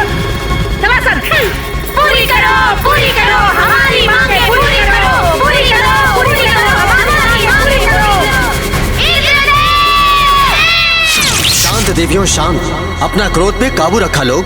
ना इंद्रदेव, ई मृत्यु लोक के तुक्ष जीवन आत्मा स्वर्ग के अप्सरा के अपमान कइले बाड़ी सन, अपन हर धर्म के चरम सीमा पार कइले बाड़ी सन। ई अपमान के घूंट पी के अब हमनी के एक पल भी इंद्रलोक में नहीं रह सकत। हाँ देवियों, तोहनी लोगन के अनुपस्थिति से ई इंद्रलोक एकदम सूना हो जाई। अपना मन से इस साधारण मानव के प्रति ये दुर्भावना त्याग डालो। असंभव इंद्रदेव, जब ले निर्लज्ज प्राणी स्वर्ग लोक में रहिए सन, हमने ये स्वर्ग लोक के त्याग करनी सन। डैडी, डैडी हमारी बात सुनी। इंद्रलोक में बहुत बड़ा संकट आइल बा, ठहर जाए लोग।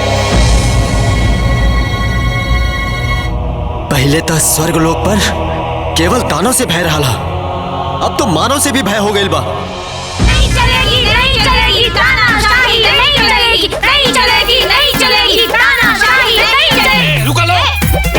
काहे रुकवा लगन हो? यम लोग है, यम लोग। हाँ तो हम का कहने की हमार नहीं हर है। हमके यमराज जी से बात करेगा। हटो लोग, दुश्मन पार्टी लोग आगे बढ़ो। नहीं चलेगी, नहीं चलेगी, गुंडागर्दी नहीं चलेगी। नहीं चलेगी, नहीं चलेगी, नहीं चलेगी, अपमानी नहीं चलेगी, नहीं चलेगी, नहीं चलेगी, गुंडागर्दी नहीं चलेगी। ये जुर्म है, ये अत्याचार है, ये कैसी सरकार है। अरे मूर्ख मानव लोग, इतना भी नहीं खिजानत कि यमलोक में मानव के प्रवेश वर्जित बा। अच्छा जी, काहे वर्जित बाजी? हाँ, रउआ लोगन के जब मन होला तबे हमरे धरती लोग पे टपक पड़ी लजा। हाँ, तो हमनी के काहे नहीं किया सके जा? बोली बोली। हाँ, इतना नियम कानून बा, तो काहे ना बाहर या बोर्ड लगवाते हैं निहा कि अंदर आना माना बा। यमराज जी, सबसे पहले ना ये चित्रगुप्त जी के हटाई। वो कहा कि तारा लफड़ा के जड़ बा ना, ये है रानी और सगरो काम ना इनका वजह से ही गड़बड़ाइल बा। चित्रगुप्त जी गद्दी छोड़ो, गद्दी छोड़ो, गद्दी छोड़ो, गद्दी छोड़ो। चित्रगुप्त जी इस्तीफा दो, इस्तीफा दो, इस्तीफा दो, इस्तीफा दो, इस्तीफा दो। चित्रगुप्त को रिटायर करो, रिटायर करो, रिटायर करो, रिटायर करो, रिटायर करो, रिटायर। अब अगर तू लोग और हुड़दंग मचैलू तो तोहनी के नरक के कठोर से कठोर यातना दिहल जाई।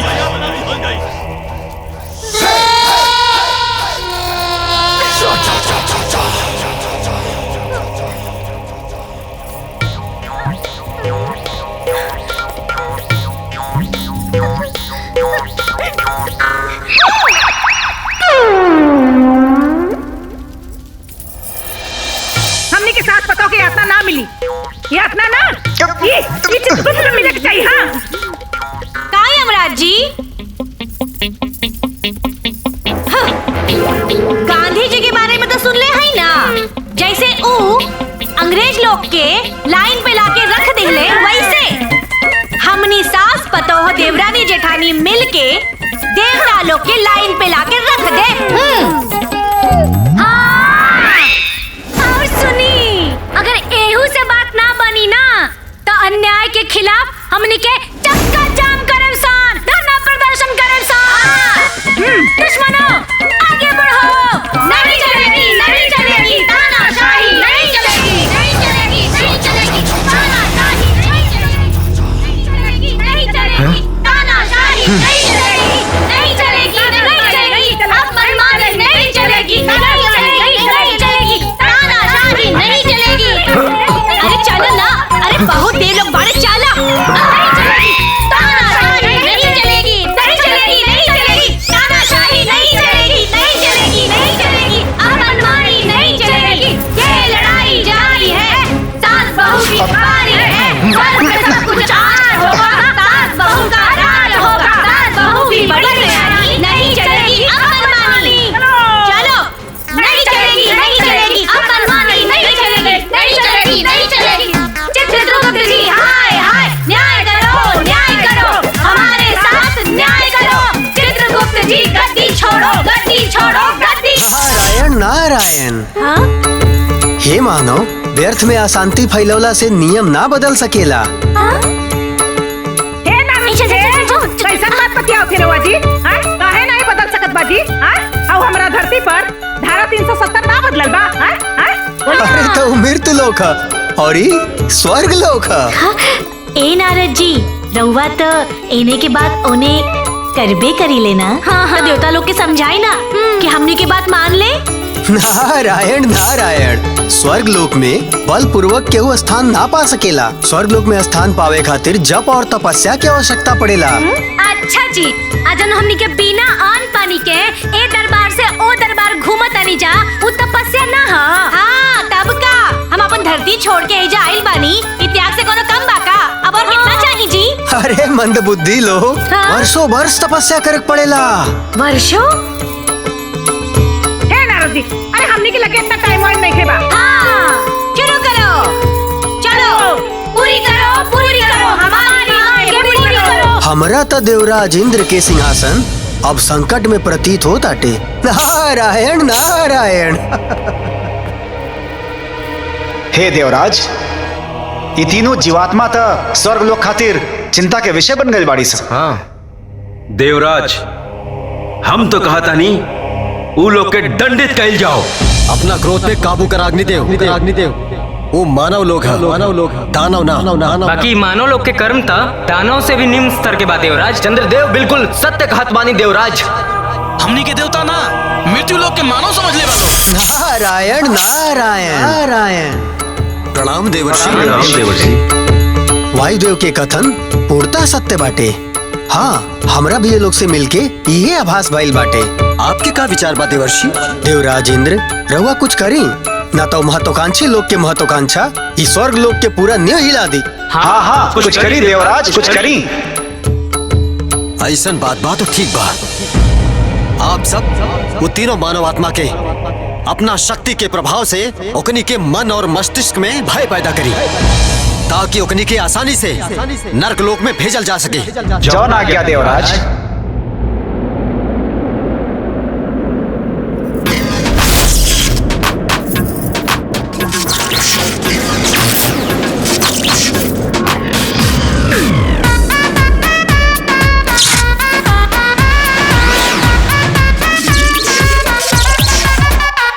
के स्वर्ग में खूबे दंगा लेके देवता लोग से पंगा। के स्वर्ग में खूबे दंगा लेके देवता लोग से पंगा। आफत में बाजान बालोग बुरा हाल में। अरे सास बहू फंस गई, अरे सास बहू फंस गई देवता लोग के चाल में। अरे सास बहू फंस गइल देवता लोग के चाल में।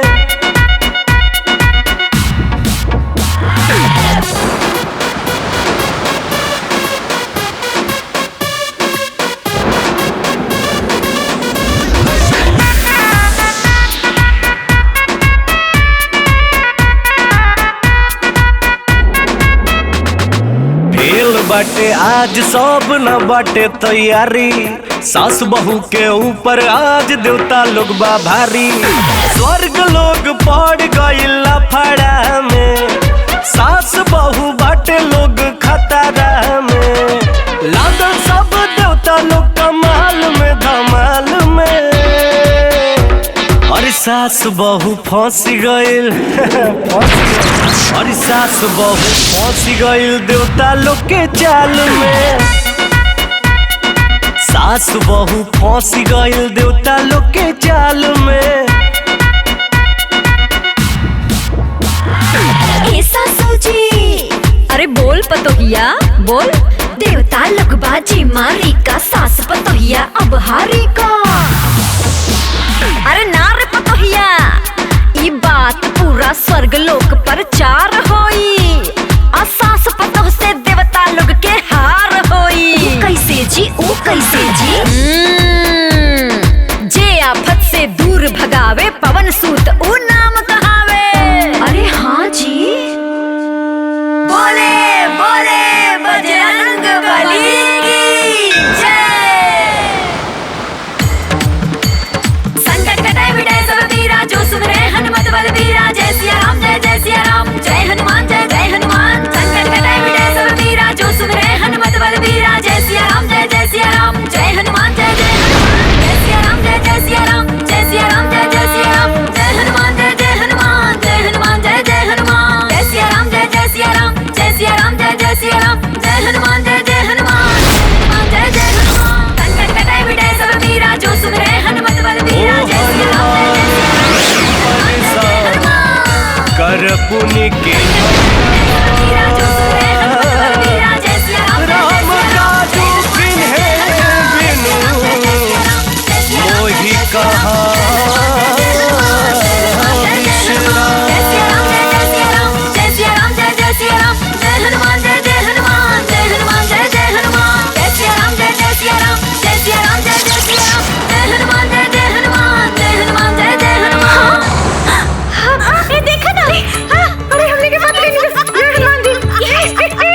हो गए देवगण।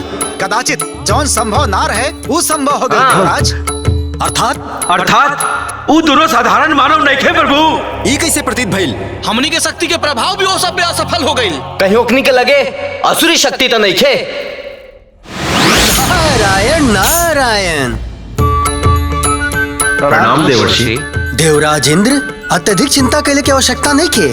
वो लोग भी साधारण मनुष्य है और स्वयं पवन पुत्र हनुमान उनका रक्षा करता ने। हनुमान? हाँ, भ्रमण करत हम स्वयं अपनी आंख से दिखले रहनी। लेकिन वीर हनुमान हमने के साथे ऐसा काहे कहले देवर्षि? अब एकर उत्तर तो स्वयं हनुमान जी ही दे सके ने। महावीर हनुमान के हमार बुलावा भेजल जाओ और हाँ, वो तीनों मानव के हमरे समक्ष उपस्थित किया जाओ। जय श्री राम।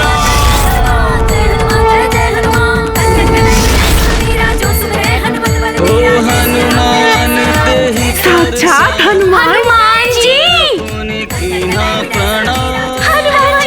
हनुमान जी गोर लागतानी हनुमान जी।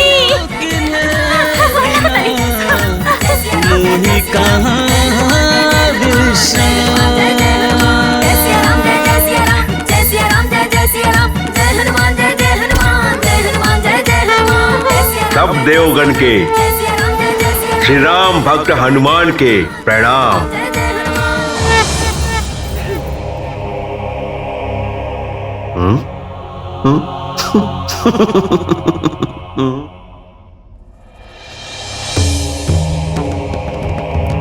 हमरा इंद्रलोक बुलाए के आश्रय प्रभु।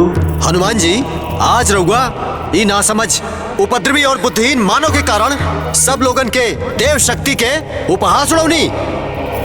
अरे जवान उत्पाती मानव स्वर्ग लोक के शांति के अशांति में बदल देहलस, ओकरी के रक्षा करता नहीं। नहीं भगवान जी। जौन धूर्त मानव मिथ्या पे मिथ्या बोल ली सा, ओहनी के रक्षा कहीं नहीं। जौन उदंड मानव हमनी देवगण के मूर्ख समझे के भूल कैली, ओखनी के रक्षा कहीं नहीं। जौन भ्रष्ट बुद्धि स्वर्ग लोक में उपद्रव मचैली सन, ओकनी के रक्षा कहीं नहीं। जौन कर्महीन मानव स्वर्ग लोक के नर्क लोक में बदले के कोशिश कैलक, ओकनी के रक्षा कहीं नहीं। हनुमान जी, ये तीनों उपद्रवी हमार गदा हमार यमफास के स्पर्श करके उपद्रव मचौली।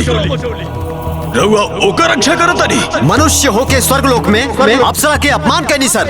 अरे ऐसा दुष्ट आत्मा के तो रहुआ के दंडित करे के चाहिए। दंडित करे के चाहिए, दंडित करे के चाहिए। बोलो ना कुछ, बोलो ना। अरे नहीं हनुमान जी। अच्छा जी, अब हम पूछनी है। रउआ सबे पार्टी बना के हमनी के खिलाफ हमारे हनुमान जी के भड़कावत बानी जा।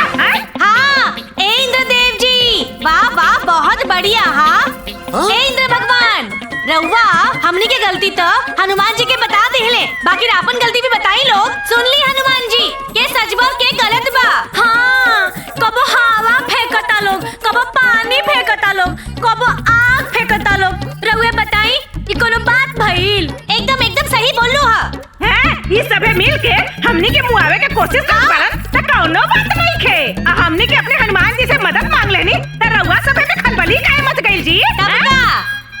ए यमराज जी, अरे आपके यमलोक से निमन था हमार नैहर है। जब हम नैहर जानी ना तैसे फटाक से चाय बन के आ जाला। बाकी रहुआ यही जो चिल्लात रह गई नी और केहू एक लोटा पानी ना पूछल। आज हमने के तीनों साथ में तो मिल के ना रउआ सबे के कौन पोल पट्टी आज अपने हनुमान जी के सामने खोलत सन। आवा सन, चलो सन। हाँ, हे हनुमान जी, हमनी के जवन कहे सन तवन सच कहे सन, सच के सिवा कुछ ना कहे सन। हम बतानी, एजा बैठल बाड़े ना वरुण देव हमरा ऊपर पानी फेंक ले। हाँ हनुमान जी, और सुनी, हाय वायु देव जी और पिताजी होके हमने के ऊपर हवा फेंक ले। रउए बताई। हाँ, और हाय जन छुड़िया लेके बैठल बाड़े अग्नि देव। आज इन्हों कम नहीं खा। अरे हमनी के ऊपर आग बरसात रहे। हाँ, वो देखी जे कोने में खड़ा बाड़े चित्रगुप्त जी, हमने के रास्ता बट के भागत काहे बानी जी? गलती कइले बाड़े, इसे भागत है ना। हाँ, काहे भागत नहीं? अरे भाई सूरज देव ना हमनी के ऊपर गर्मी बरसौले। और ये चंद्र देव हमरा के जान लगावत रहलन। हाँ हनुमान जी, ई सब जना लोग मिलके हमनी के खिलाफ षड्यंत्र करत रहलन प्रभु। नारायण नारायण। हे देवियों, आप सब लोग मिलके देवतागण के साथ ऐसा व्यवहार करता नहीं। बिल्कुल शोभा नहीं खे देते रहुआ सबके ना ना ना। अच्छा जी, वाह वाह वाह वाह वाह वाह। और रउआ हेने के बाद होने लगा के झगड़ा करावल ई शोभा देला का? हाँ हाँ, बोली बोली बोलत का नहीं खा। अरे बोली, मुहुआ में दही जमल बा। हनुमान जी, रउआ ये धूर्त कपटी चालबाजी लोगन के बात ना सुनी। अरे ऐसे कैसे ना सुनिए जी? अरे हम 7 गो मंगल के भारा भखले बानी। पूछ ली हनुमान जी से, बता दी हनुमान जी ता। और हम 11 किलो लड्डू चढ़ावे के भारा भखले हई, इहो पूछ ली। और रउआ लोग का कइले बानी तनी बताई तो। नारायण नारायण। प्रभु, आज से पहले स्वर्ग लोक में देवता और दानों के बीच में युद्ध होत रहला, और अब मानव और देवता लोग के बीच में युद्ध हो रहल बा। ये दृश्य तो कल्पना से परे बा प्रभु। नारायण नारायण। युद्ध करावे में कहीं न कहीं वीर बजरंग बली के भी बहुत बड़ा हाथ बा। हे समस्त देवतागण, हमके क्षमा करी, बाकी हम तो अपना प्रभु श्री राम के वचन से बंधल बानी। हाँ ए हनुमान जी, अरे इहे बतिया ता इहा सभे के नइखे बुझात है हनुमान जी। अगर अपना संकट में कोनो भी भक्त हमरा के पुकारी तो हम अवश्य ओकर सहायता करब। हाँ, काहे ना करम, रउआ करही के पड़ी। तबे नु हनुमान चालीसा में लिखल बा कि संकट कटे मिटे सब पीरा, जो सुमिरे हनुमत बलबीरा। हनुमान जी, ये तीनों जाने देवलोक खातिर संकट बन गइल बा। अरे ना ना ना ना ना ना ना, ए प्रभु ना ना ना ना ना ना, ई बात सच नहीं के। असल बात तो ई बा कि चित्रगुप्त जी से गलती भइल बा। अब ओकनी की गलती के सजा हमनी के काहे मिली? काहे मिली है बात के फैसला हो जाओ तो सारा झगड़ा झंझट खत्म। हाँ। हे देवतागण, ई मानव लोग के भी तो कथन सत्य ही बा। बोली बोली, हाँ हाँ बोली बोली बोली बोली। हे देवतागण, हमके क्षमा करी, अब हम कोनो सहायता नहीं कर सकत। अरे हनुमान जी इधर के हाला गुला में ना रउआ से एगो बात बतावल भुलाइए गल रहनी है। कौन बात देवी? वो कहा ना कि हमने के यहाँ ना राम मंदिर बन गइल बा। हाँ हनुमान जी, बाप रे बाप, ए बड़का बनल है, ए बड़का। अरे हनुमान जी, अरे हमनियों के दर्शन करे घर नहीं जा। अरे रहुओ तो होइजे हुकम न जी। जय श्री राम। जय श्री राम, जय श्री राम। अब होई दूध का दूध और पानी का पानी। अब चली जल्दी जल्दी फैसला करी लो। हाँ, हमनी के लगे टाइम ना है। अरे अब कोनो फैसला वैसला ना होखी। काहे ना होई? तोहरा लोगन के ए उदंडता के दंड मिली। अरे ऐसे कैसे दंड मिली हो? हलवा हा का? अरे ऐसे कैसे देबा लोगन? हमनी के लोअर कोर्ट जाई। अरे इतने ना, ओकरा से बड़का ना हाई कोर्ट में जाए, सबसे बड़का कोर्ट में जाए, सुप्रीम कोर्ट में जाए। शांत हो जा। इतू लोगन के मृत्यु लोक ना हो, और ऐजा कोनो कोर्ट नहीं खे। ये कहा था कि कोर्ट नहीं खेपा हो? हाँ, ब्रह्मा जी, विष्णु जी, महेश जी क्या हुआ? बोला। अब निर्णय ब्रह्मा जी करें। चलो चलो।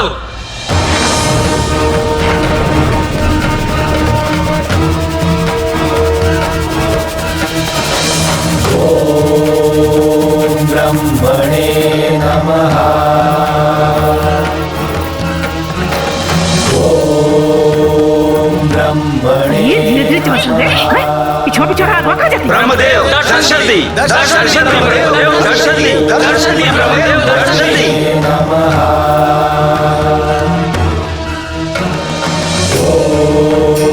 ओम ब्रह्मणे नमः। ओम नमो विशुद्धचेतसे स्वरूप रूपाय सहस्रबाहवे सहस्रश्री प्रभवाय वेधसे विशाल देहाय विशुद्ध कर्मणे।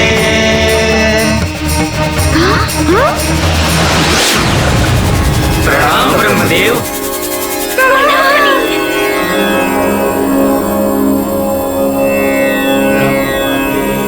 का बात बा देवगण, मुखमंडल पर चिंता का है? हे परमपिता, ये तीनों मानव आत्मा स्वर्ग लोक में आकर के एक मिनट पहले रउआ लोग ही बताई कि रउआ लोग ब्रह्मा जी से का कनिया हमने क्या कुछ समझ में ना आयल। हाँ तुका तुका बोल के ब्रह्मा जी के अपन पार्टी में ले ले लोग तो सारा काम गड़बड़ा जाए ना। हाँ यही से पहले रउआ लोग ये बताई कि ब्रह्मा जी से का बोलनी है तब बात आगे बढ़ी। हाँ। नारायण नारायण, अरे हमनी के ब्रह्मदेव की स्तुति कहनी है जमानो। हाँ तो हमनियों के पहले स्तुति करल जाए। हाँ तब बात शुरू हुई। हाँ। हे ब्रह्मदेव, हमनी से जवन गलती सही होई ओकरा के माफ करी और हमनी के साथ इंसाफ करी। प्रभु, चित्रगुप्त जी से त्रुटि भइल बा। अरे ना आपन बाद में कहीं, पहले तो हमनी के शिकायत दर्ज करवाई सन। हाँ का कष्ट बा मानव? हाँ अब रउए बताएं ब्रह्मा जी, धरती पर से इंसान परेशान होखबे करेला तो का स्वर्ग लोक में भी परेशान होखी? हाँ जौना स्वर्ग लोक में भगवान लोग रहेला वो इंसान पर अन्याय होता। हाँ। देव और मानव के बीच में ये आपसी द्वंद्व के बारे में हमरा के विस्तार से बताई। हे प्रभु, ये तीनों दानव प्रवृत्ति वाला मानव स्वर्ग लोक के गरिमा के रौंद के देवगढ़ के खिलौना बना देने वालों। प्रभु, ये तीनों दंड के हकदार है। ना ना ना ना ना ना, ऐसे ना चली। केस बाकुत अब बहस होता कुछ। हे देवता, रउआ हमनिए के बात सुनी और हमनी के बात पर भरोसा करी। हम बतानी हम पहले हमने तीनों के स्वर्ग लोक बुलावल गई और अब स्वर्ग लोक से नर्क लोक भगावल जाता। हाँ। अब रउए बताई ये अन्याय है कि ना? अब रउए दूध के दूध पानी का पानी करी। हाँ। ई लोग के कथन का सत्य बा यमदेव? जी प्रभु, चित्रगुप्त से त्रुटि के फल स्वरूप ई भइल बा। देख लही ब्रह्मा जी, देख लही आ गई ना असली सच्चाई सामने। हाँ, सारा गलती इन लोगों की बा। हे देवगण, ई समस्या के समाधान महादेव जी ही कर सकेले। रउआ लोग महादेव जी के पास जाई। नारायण नारायण, अब सब देवतागण लोग कैलाश पर्वत चली। प्रणाम ब्रह्मदेव। कैलाश पर्वत। जय हो ब्रह्मा जी।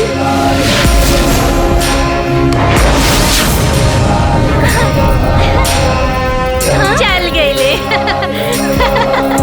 चली भगवान जी। अरे भगवान जी कहाँ गए? सब लोग कहाँ बटे? अरे अरे अरे चल चल चल चल, अरे चल चल चल चल दादा। कहाँ चल गए लोग? अरे यहाँ के तो देवता लोग हमने से बिना बतौले पुर हो गई। आए हो दादा, आप क्या हुई?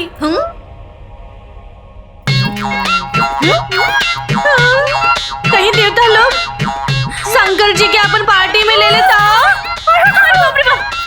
चलो खो जा। अरे दुश्मनवा, ओइसे चलो। अरे चल बुढ़िया। अरे बाप रे बाप, कहाँ हो? यही जाना। ओही जा चलो, ओही जा। हाँ ओही जा चलो। एक बुढ़िया जल्दी से चलो। चलो जल्दी। अरे देवता लोग काय कहता हूँ जाई लोग इस हमनिया के हो। मानव, ये असंभव बा, असंभव। काहे असंभव बा? इहे मुंह ब्रह्मा जी के सामने काहे ना खुलल रहे? हाँ। तुम्हारा लोगिन के धूर्तता से हर जगह विजय प्राप्त ना होई। ए वायुदेव जी, एगो कहावत सुन ले बानी कि सत्य परेशान हो सकेला लेकिन पराजित नहीं। नारायण नारायण, ई माना लोग देवतागढ़ के संगत पाके देवता लोग के भाषा बोले लगल बा लोग।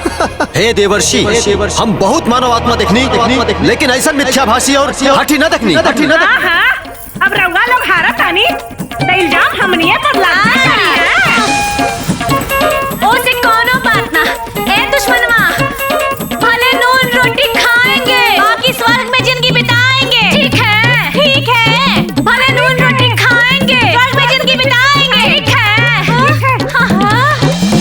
कैलाश पर्वत। महादेव जी। महादेव जी। महादेव।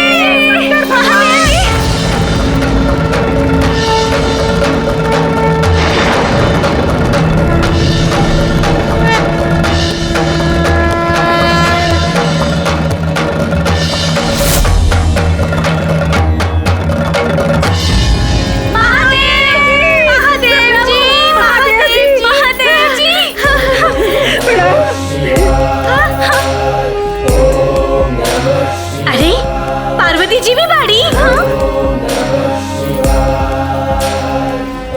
अरे बाप रे बाप, पार्वती जी। इजा तो पार्वती जी भी बाड़ी दुश्मनवा। अरे हम सपना में देखो तनी काहे दादा। गोड़ लगा तनी पार्वती जी, गोड़ लगा तनी। हे महादेव, हे देवी पार्वती, हम देवगण के प्रणाम स्वीकार करी। हे नीलकंठ, हमनी विकट समस्या में पड़ गए बानी सन। अरे एक मिनट, अरे रउआ लोग तो रोजे मिलत जुलत रहिले। अरे हमनी के बातचीत कर रहे वेदी ना। हे भगवान जी, हमनी के ना शंकर भगवान के फोटो में ही देख ले रहनी जा। आज साक्षात दर्शन हो गइल हो दादा। तब पहले हमनी के पूजा पाठ कर लेवे दिलो, ओकरा बाद कोनो बातचीत हो। अरे मनुष्य लोग, ये मृत्यु लोग ना हो। अरे युवराज जी, रवा तो चुप्पे रही जी।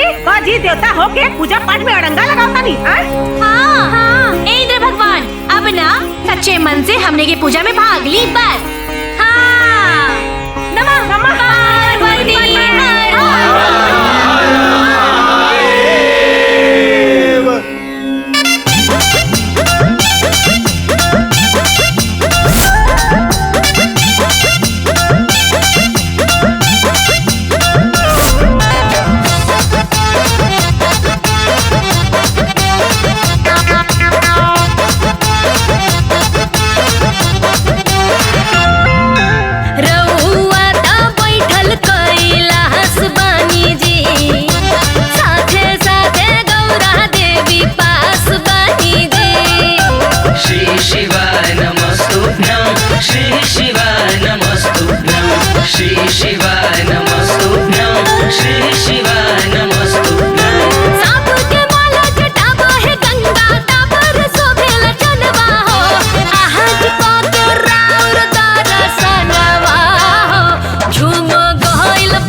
हे देवियों, हमनी के तोहरा लोगिन के भजन आराधना से अति प्रसन्न बानी।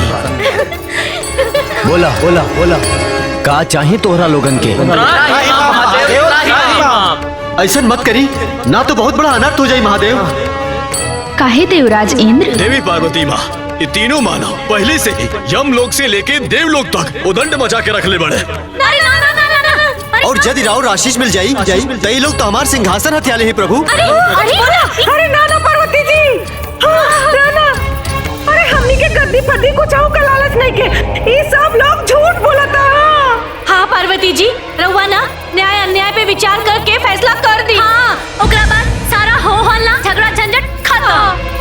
आखिर का निर्णय करेगे बा? हे शंकर भगवान, जान जाए जे पहले ये लोग हमने के स्वर्ग लोक ले आई। और फिर कहा था कि चित्रगुप्त जी से गलती हो गई, अब नर्क लोग जा। हाँ, रउए बताई चित्रगुप्त जी गलती कइले और सजा हमनी के काहे मिली? हे शिव शंभू, ई लोगन के तर्कहीन बात और दुष्टता से हमनी परेशान हो गइल बानी सन। इंद्रदेव नारी के सम्मान करी। सम्मान? ए दादा, सम्मान उम्मान ना। ई लोग हमनी के बहुत दुख देले बाड़े। ए मोटा मोटा पेड़ी हमनी के हाथ में लगोले बाड़े। अरे पार्वती जी, अरे जान जाए जे जब इतनियों से मन ना भरल तो ये सब लोग मिल के हमनी के आग से, पानी से, हवा से, बयार से सतावल लोग हैं। ई लोग हमनी के भक्त हैं। देव अपना भक्त साथे ई देवता लोगन के ऐसन व्यवहार सुन के हमके बहुत तकलीफ भइल नाथ। हाँ ए पार्वती जी, अरे एगो रहुए बानी जौन इतना बड़का स्वर्ग लोक में हमनी के दर्द बुझले बानी, बाकी सब लोग तो दुश्मने बा।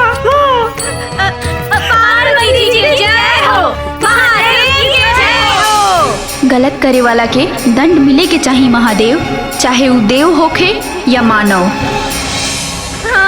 ई का हो रहल बा प्रभु? देवी पार्वती के समझाई और हमनी के मदद करी महादेव, मदद करी हमनी के। यदि रउआ अपन भक्त लोग के मदद नहीं कर सकत त ई देवता लोग के भी मदद नहीं कर सकत, अन्यथा हम रुष्ट होके ई कैलाश के छोड़ के चल जाए। हे देवगण, हम देवी पार्वती के नहीं रुष्ट कर सकत। रउआ लोग भगवान विष्णु के पास जाए। जो आज्ञा महादेव।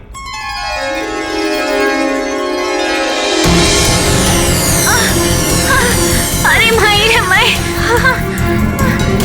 अरे नारायण नारायण, आपका हुई देवराज इंद्र। महादेव और माता पार्वती तोरा और मदद करे से मना कर दिया लो। जौन यहाँ सबे के करनी बा। ए नारद जी, हमनी के एक पॉइंट भी गलती होगी ना तो बताई ना। अरे यहाँ के का बताई, यहाँ के दाल में के भात में के दाल में करे वाला आदमी होई। नारायण नारायण, हे देवियों, जब देवतागण रउआ लोग से ना जीत सकता तबे नारद की कहा सामर्थ बा? रउआ लोग के समस्या के समाधान स्वयं श्री हरि विष्णु जी ही का पई हैं। हाँ चली चली, अरे दो गो कोर्ट में तो हमनी के जीतिए गए नहीं जा, अब यहाँ के कोर्ट में भी हमनी के जीते जाई। हाँ विष्णु जी, विष्णु जी।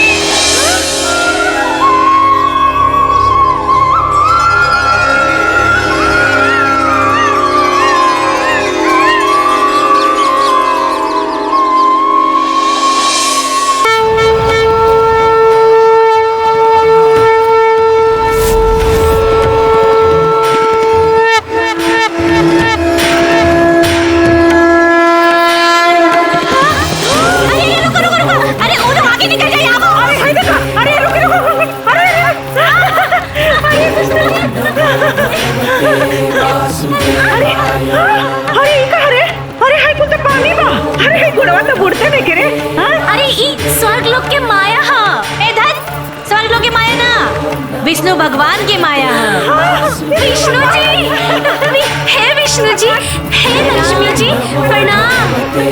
हे विष्णु जी, हे तीनों लोकों के स्वामी, हे अंतर्यामी, हे पालन करता, हमने के सास पतों के न्याय दिलाई प्रभु। ए लक्ष्मी बहन, तू तो हमार बहन जैसन हो ना, काहे कि हमनियों के भी तो लक्ष्मी ननु कहाई। हे लक्ष्मी दीदी, इस सब देवता लोग मिल के ना हमनी के यहाँ से वहाँ से यहाँ परेशान कर देले बा लोग। हाँ ए लक्ष्मी जी। हैं? अरे रो बड़ बानी ना, वहाँ के छोट बानी, वहाँ के हमनी के उम्र के बानी। बेटी बोली बोली यहाँ कहेंगी बोल। हाँ ए लक्ष्मी बिटिया, अरे जान जाए जे दोनों गोड़ बथता अठौना में अलगे दर्द उठल बा, रउआ के तो सब मालूम बा, हमनी के साथे न्याय करा दी। हाँ इंद्रदेव, हमरा बहन लोग के साथ ये अन्याय काहे हो रहल बा? ए इंद्र भगवान, जवाब दी ना, अब राउर बढ़िया से इलाज होई। ये छली कपटी मानो लोग के बात ना मानी लक्ष्मी देवी। काहे ना मानी? अरे बहन के दुख बहिने ना बूझी। हे देवतागण, का रउआ लोग इस सब नहीं जानत कि समस्त सृष्टि पर नारी हमरे अंश है। हाँ, बस ये बतिया तो इ लोग के बुझात नहीं खे। देवी लक्ष्मी देवगण के भी व्यथा सुनी। अरे विष्णु जी, सब भगवान जी लोग देवता लोग के ही सुना, तो हमनी सबके के सुनी जी। पालन करता ये मानव लोग आपन अधिकार क्षेत्र के उल्लंघन कैले बा। नारायण नारायण, सब देवतागण अगर यही लोग के समस्या के समाधान में लागल रही तो सृष्टि के संचालन कैसे हुई? प्रभु अतिशीघ्र ये समस्या के समाधान करी। इतना बड़का स्वर्ग लोक में का हमरा बहन खातिर कोनो स्थान नहीं खे देवराजेंद्र। इस संभव नहीं खे देवी लक्ष्मी। तो रउआ इ लोग खातिर नया स्वर्ग के निर्माण करी प्रभु। हाँ, बढ़िया बढ़िया रही। हाँ। ये असंभव बा देवी। हम अपना बहन लोग के साथे ये अन्याय नहीं देख सकत प्रभु। सृष्टि के क्रियाकलाप में राउर हस्तक्षेप उचित नहीं खे देवी लक्ष्मी। ये कवन बात है विष्णु भगवान? हमार बहन के साथे ऐसन बात ना करे के चाहिए। रउआ देवगन के बात सुनब कि हमार बात सुनब स्वामी? राउर आवेश उचित नहीं खे देवी। रउआ में हट शोभा नहीं खे देत। सृष्टि के संतुलन खातिर जौन हमरा उचित लगी तोने हम करब। रउआ अपन भावना पर नियंत्रण रखी। ठीक बा, अगर ये बैकुंठ में हमरा भावना के कोनो सम्मान नहीं खे तो हम एजा से जात बानी। हाँ? अरे बहन, बिटिया, दीदी, बहन कहाँ चल गई?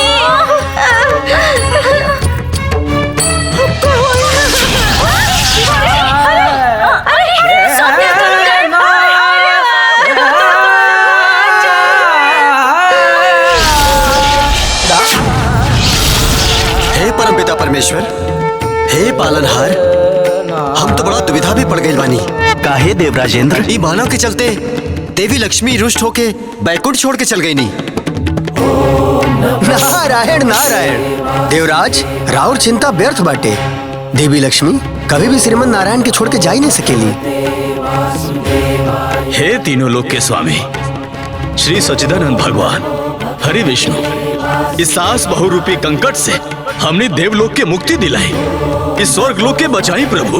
हाँ हाँ प्रभु, बचाई स्वर्ग लोक के बचाई प्रभु। देवराजेंद्र, यमदेव और समस्त देवतागण रउआ सभे के ये तीनों सास बहू के नरक भेजे के विचार त्यागे के पड़ी। पालन करता फिर एक समाधान का बा। ई मानव के इनकर माया जाल में उलझा दिलो और ई लोग के वापस मृत्यु लोक भेज दी। बाकी कैसे संभव है प्रभु? एक बार मृत्यु के बाद पुनः वो आत्मा वो शरीर में कैसे प्रवेश करी? ई तो नियम के विपरीत बा। जब हमार सहमति बा तो राउर चिंता व्यर्थ बा चित्रगुप्त जी।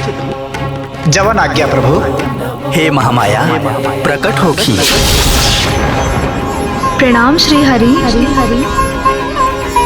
प्रणाम देवगण। का आज्ञा बा प्रभु? हे महामाया, इस सास बहू के ऊपर अपन माया फैलाई, ओकनी के परिवार के विलाप सुनाई, ताकि ये स्वर्ग के इस सास बहू के उत्पात से मुक्ति मिल सके। जौन आज्ञा प्रभु। ये वरुण देव जी कहाँ चल गए? इंद्र भगवान कहाँ है रउआ? वायुदेव जी, विष्णु देव चल गए लोग। ए वायुदेव जी। अरे क्यों लौकते नहीं थे?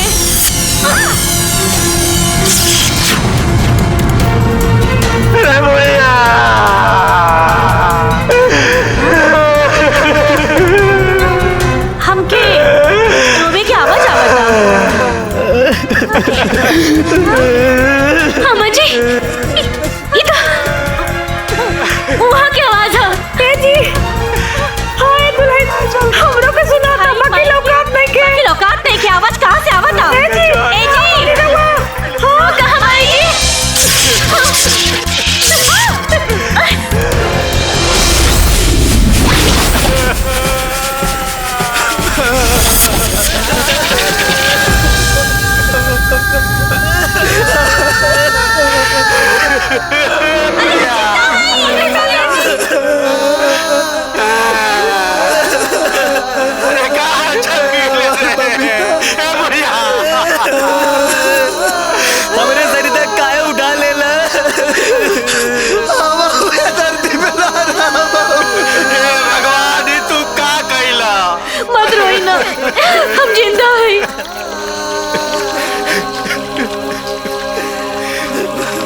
आप काहे मानाओ?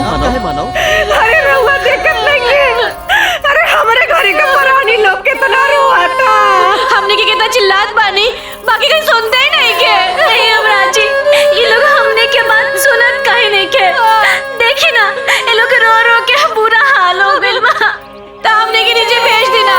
वो मृत्यु लोक स्वर्ग लोक के आवाज मृत्यु लोक तक ना पहुँचे।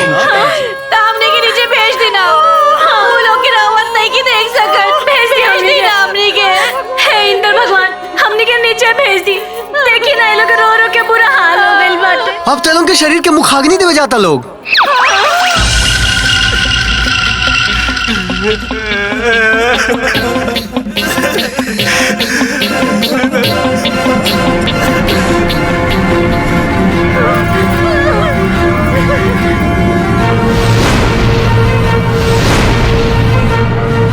और एक बार अगर मुखाग्नि दिया गई ना तो दोबारा वो शरीर में प्रवेश कइला संभव बा। रउआ लोग के चिंता कौन बात बाटे? रउआ लोग के तो स्वर्ग लोक में रह बना।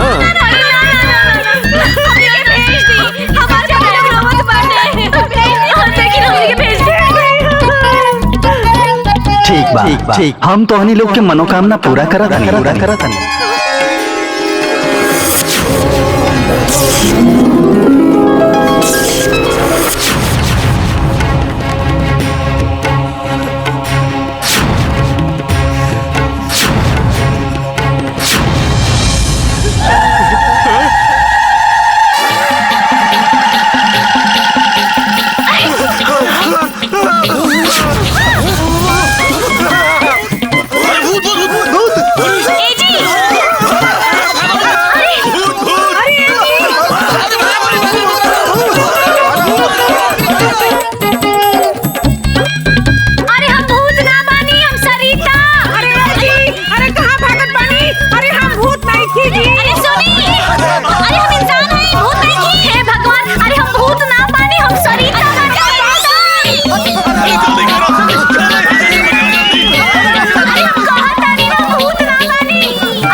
अचरज कैसे भइल?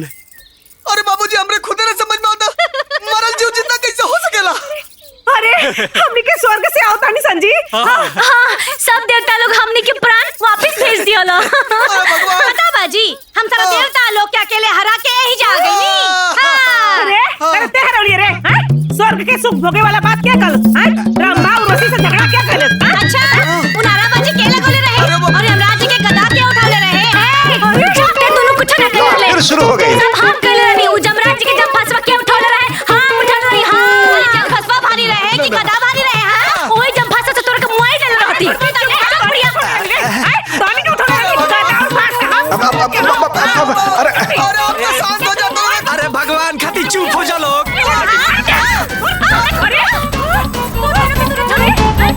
अरे देखी का कहते कि हम कन्या हम कुछ ना कन्या। हे देवराज ये सास बहू तो फिर से झगड़ा करे लगली। हमरा तो यही समझ में नहीं क्या आवत कि पृथ्वी लोग पर लोग के द्वंद के सुलझावत हुई। जब हमनी के देवता होके ई झगड़ा के बर्दाश्त ना कर पौनी तो मनुष्य सब कैसे बर्दाश्त करत होखे? एक पीछे के रहस्य का बा प्रभु? कोनो ग्रही प्रभाव के दोस्त ना?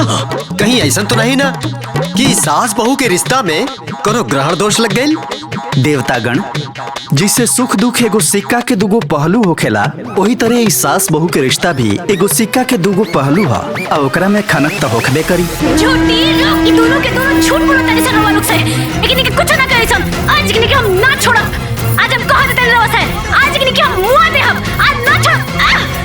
उठा के ना दिया, फेंक दे, नहीं चढ़ फेंक लिया, फेंक लिया।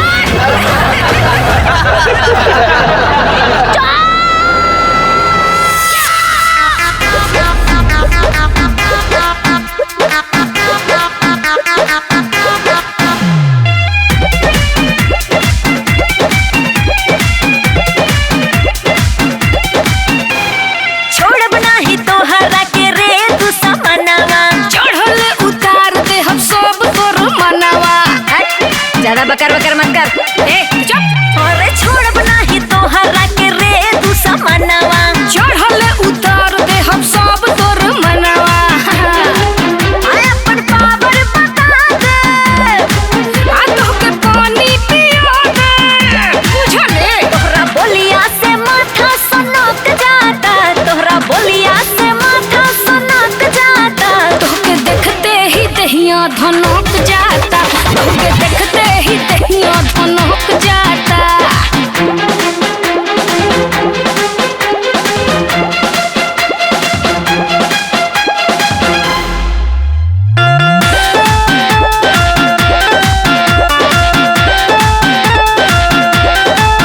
हमरा आगे VIP बनाना तू, सुना हमरा कपार पर चढ़ न तू।